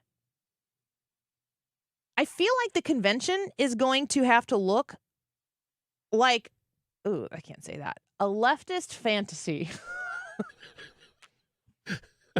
Like a far left, a very progressive fantasy of all of the things that they've done, but they haven't even done the work yet to get to where they were going, which is unburdened or something by what has been. By the passage of time. Inflation is a thing. I think this DNC is going to be great, because what we're going to hear is Make America Chicago. And I don't know about you, but as a resident of Illinois, I don't really want to make America Chicago. I still can't figure out why they put the convention in Chicago. I literally almost said poop show, but not. The Dow is down. It was over 1,100 points. Now it's come back, so it's only down 2.74% right now. She's going to pick a VP soon, probably this week. Could be today. Usually these big things happen right when Mark Reardon comes on the show. I think he's got a deal done. But you'll keep it here, and we'll have that news when it happens. But I just don't think it really that much matters. No, I don't either. I don't think J.D. Vance much matters. I think it gives people who need something to talk about. I don't think that the weird label, I know that there are people on the left who think that calling J.D. Vance and people like you and me weird is a slam dunk. It's a very concise way of messaging something much broader. I think that after this roller coaster arrives back at the very beginning, that everybody goes, well, of course you think that's weird. That's not a surprise. You think that a normal American existence, the old-fashioned American dream is weird, and the people who are doing the things that traditional Americans would do to achieve it, you think that's weird. Well, obviously you would. Look at what you don't think is weird. It always reminds me of that thing that Brad always says, is like, I've seen what makes you cheer. I've seen what makes you cheer, and I'm always going, I don't get it. It's that same group of people that we talked about a few weeks ago. I think it was right before you guys went on vacation, was there is 30 to 35% of the population that was answering the question, has Biden seen any cognitive decline? No. They're answering they've never seen, absolutely not. He's completely fine. 30 to 35%. It's that same number that is really enthusiastic about Tim Walz over Josh Shapiro or vice versa for the vice president. I know a lot about politics. I know a lot about politicians. It wasn't until Walz and Shapiro were up next to each other that I realized that Walz was the governor of Minnesota. Yeah. I was like, oh, that makes sense. Does it help with a ground game a little bit in one of those states? Maybe. That's the only thing I can come up with. It depends. Like if you pull somebody out of Pennsylvania, it's close. What was it, 80,000 votes in 2020? That's close. A little bit bigger of a margin than the other swing states were. Minnesota probably a little bit more. I think it just makes it like Minnesota probably makes it a sure thing. But at the same time, the people who are in Minnesota who are mad about those types of things are pretty motivated to show up and vote. Yes, and exactly. if their governor, like think about how extra motivated you would be to vote against J.B. Pritzker for vice president. I would take more pleasure in voting against J.B. Pritzker for vice president than I would in even voting for Donald Trump. And I'm pretty excited to vote for Donald Trump. I would be like, you take that, J.B. Pritzker, I'm voting against you, and I didn't even know you're going to be on this cycle. I would be like filling in that circle with extra patriotic, screeching American Eagle pride, Donald Trump. And I just would want to write, not J.B. Pritzker! That's how I feel about it. I understand that. But I also think that, let's say in a conservative state like Missouri, if President Trump said, you know who I want? I want to lock up Missouri. I'm going to pick Mike Parson. Like, people don't care that much. Even if you love your governor that much, it's not really moving the needle that much. No. It's just not. You're not voting for Trump because of J.D. Vance. You're not, especially J.D. Vance, you're not going, oh, I'm going to consider this now. That's totally different. Yeah, right. And I do believe that Josh Shapiro, from what I understand it, is Jewish. And it's very possible that Iran, if they haven't already, is going to strike Israel, one of our greatest, closest allies. I said this last week. I will repeat it right now. The second that Kamala Harris has to definitively go on record picking sides as to whether or not we know where America stands with Israel. America is Israel's ally. We are pro-Israel in this regard. We are not sure where the Democrat Party is on this issue. Kamala Harris is going to have to answer to that one way or another. And her lack of an answer, never forget, is an answer. Let's take a quick break. YouTube live chat poll. What does this news cycle make you feel? You said fear is the top one for you? Yep.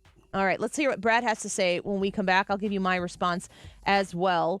Let's read here from Jackie. She said anger, especially seeing this Republicans for Harris crap. I've seen some of that. It's just, it doesn't matter. It's like the Lincoln Project Lincoln. Yeah, Lincoln Project. Yeah. Whatever. I'm obviously not a member. Amy says fear, regardless of how biased it's reported, there's still a lot of bad stuff going on. There is a lot of bad stuff going on. What do you think? Annie Fry YouTube channel. Come vote. Leave a comment. We'll be right back. The Annie Fry Show is streaming online. Watch us live on YouTube and subscribe. Considering new windows, I want you to talk to my friends at Window World. Mark Cox here. They have got a great deal going for you right now. Up to 36 months financing, interest-free, with approved credit. They've never done this before at Window World, so take advantage of this. Call them today at 314-993-1800. Again, 314-993-1800. You hear me talk about Window World. I'm a satisfied customer. I've got their windows in my house. I've been to their offices, and I've stood on these windows. I've seen how well built they are. They go in and they are meant to last. You wouldn't give a lifetime warranty on a product if you didn't think it was going to last for a long time, and they stand behind that warranty. In over 20 years of business, they have helped more than 72,000 customers in St. Louis improve the look and the thermal efficiency of their home. Call them today, get your free estimate, and ask about that 36-month financing, 314-993-1800. or windowworld.com. This is the story of the one. As a maintenance engineer, he hears things differently. To the untrained ear, everything on his shop floor might sound fine, but he can hear gears grinding or a belt slipping. So he steps in to fix the problem at hand before it gets out of hand. And he knows Grainger's got the right product he needs to get the job done, which is music to his ears. Call, click Grainger.com, or just stop by. Grainger, for the ones who get it done. Oh no, stomach issues again? Stomach issues? Who are you? Your pancreas. I could be the real reason for your diarrhea, gas, bloating, stomach pain, or loose oily stools. I thought it was my stomach. People often do, but any of these symptoms could mean having a condition called exocrine pancreatic insufficiency, or EPI. With EPI, the pancreas doesn't release enough enzymes to break down food, but EPI is manageable. Use the symptom checker on identifyepi.com and speak with your doctor. That's identifyepi.com. Sponsored by AbbVie. By now, you've heard Adam Schnelting's false attack ads. Don't buy his lies. Adam Schnelting says he opposes the transgender agenda, but he's trying to conceal the truth. Schnelting has received more than $71,000 from liberal trial lawyers. Those same trial lawyers supporting Schnelting also gave over $100,000 to a liberal group that supports men playing girls' sports, supports men using girls' bathrooms, and even supports gender mutilation surgeries for minors. To make matters worse, Adam Schnelting says he supports our gun rights, but he's received thousands from leading anti-gun lawyers that filed a massive lawsuit against gun makers and gun owners. But that's not all. These liberal lawyers don't just fund Adam Schnelting's campaign, their anti-gun lawsuits, or the transgender movement. They've also been leading funders of Hillary Clinton, Barack Obama, and even the Joe Biden-Kamala Harris ticket. Adam Schnelting. With friends like that, conservatives just can't trust him. On August 6th, don't forget Adam Schnelting. He's loved by liberals, and he lies like one too. Gladius PAC is responsible for the content of this advertising, paid for by Gladius PAC, and is not authorized by any candidate or candidates committee. A weak White House, an invasion of illegals, and the woke mob attacking our values. That's what Phil Cristofanelli is fighting for Missouri's future. He supported sending the National Guard to secure the southern border. He defunded sanctuary cities. And Phil Cristofanelli backs the blue to keep our neighborhoods safe from gangs, fentanyl, and human traffickers. He's been named one of Missouri's most conservative legislators year after year. Cristofanelli stands up to the radical left and weak-kneed Republicans. Pro-life, he helped pass one of the nation's strongest anti-abortion laws and defunded Planned Parenthood. Pro-Second Amendment, he stood up for our gun owners and constitutional rights. And Cristofanelli is keeping men out of girls' sports and locker rooms. Phil Cristofanelli, an unwavering conservative for state senate. Paid for by friends of Phil Cristofanelli, Dan Raker's treasurer.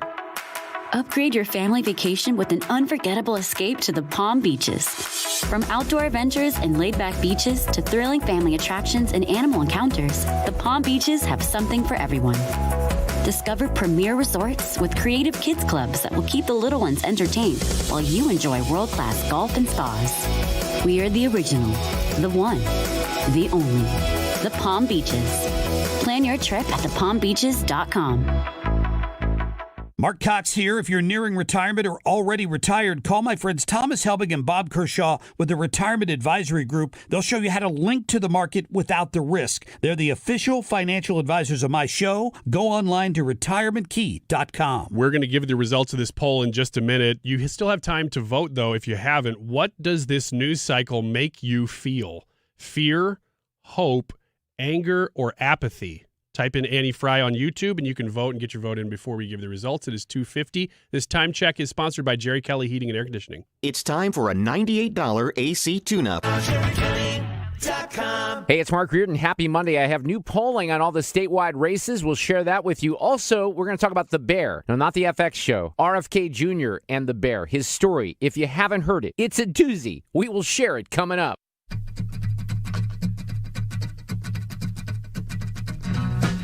You're listening to The Annie Fry Show.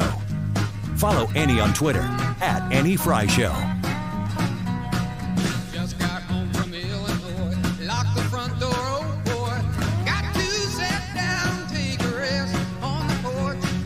Imagination sets in, pretty soon I'm singing.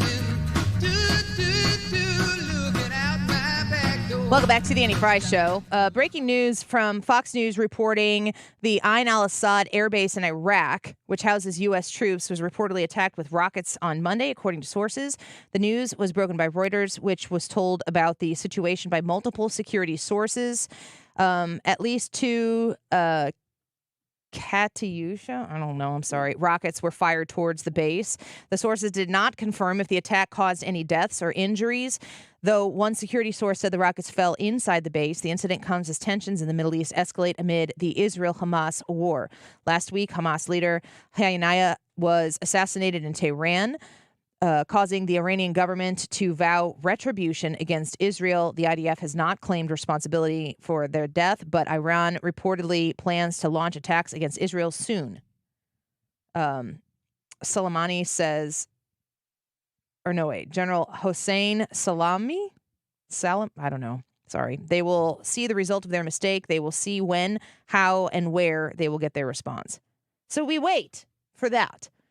Meanwhile, the stock market is down over 1,000 points. Where will the week end? When we get to Friday, what will we know Friday that we don't know today?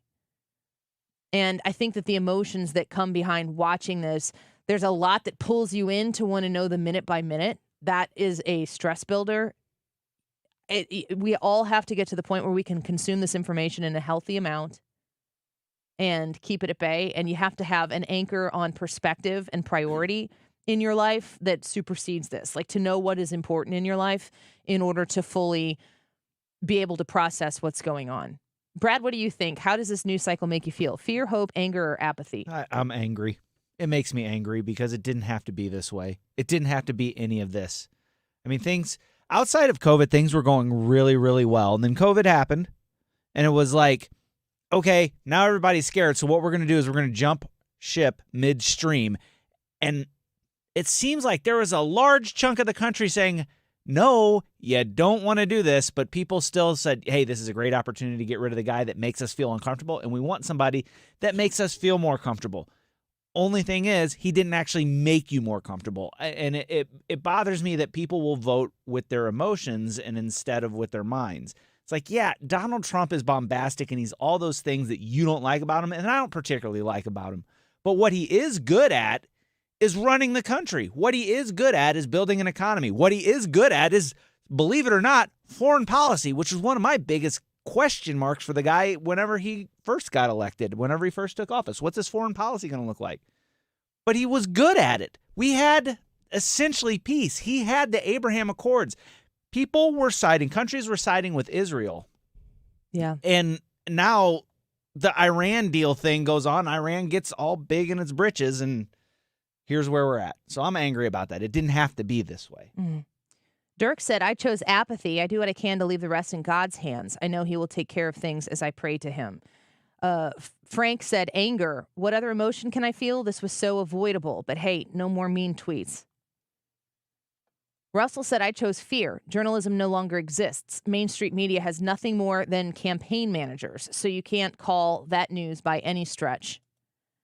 Amy says, fear over the markets and what it means overall. I should know better than to fall for, quote, the sky is falling rhetoric. I mean, that's the other thing is when you're assessing where you are at on these big issues and the news headlines that are hitting you, always remember that they're trying to invoke an emotion out of you. They think that they can use the emotion that they make you feel to make you vote a certain way.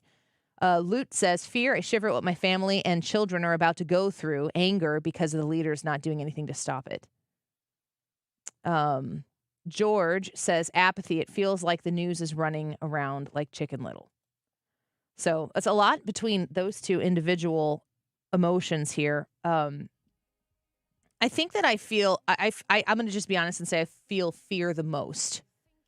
But I try to quickly remind myself that God was and is and will be, and that everything that is happening, that ultimate truth for me, it remains the same.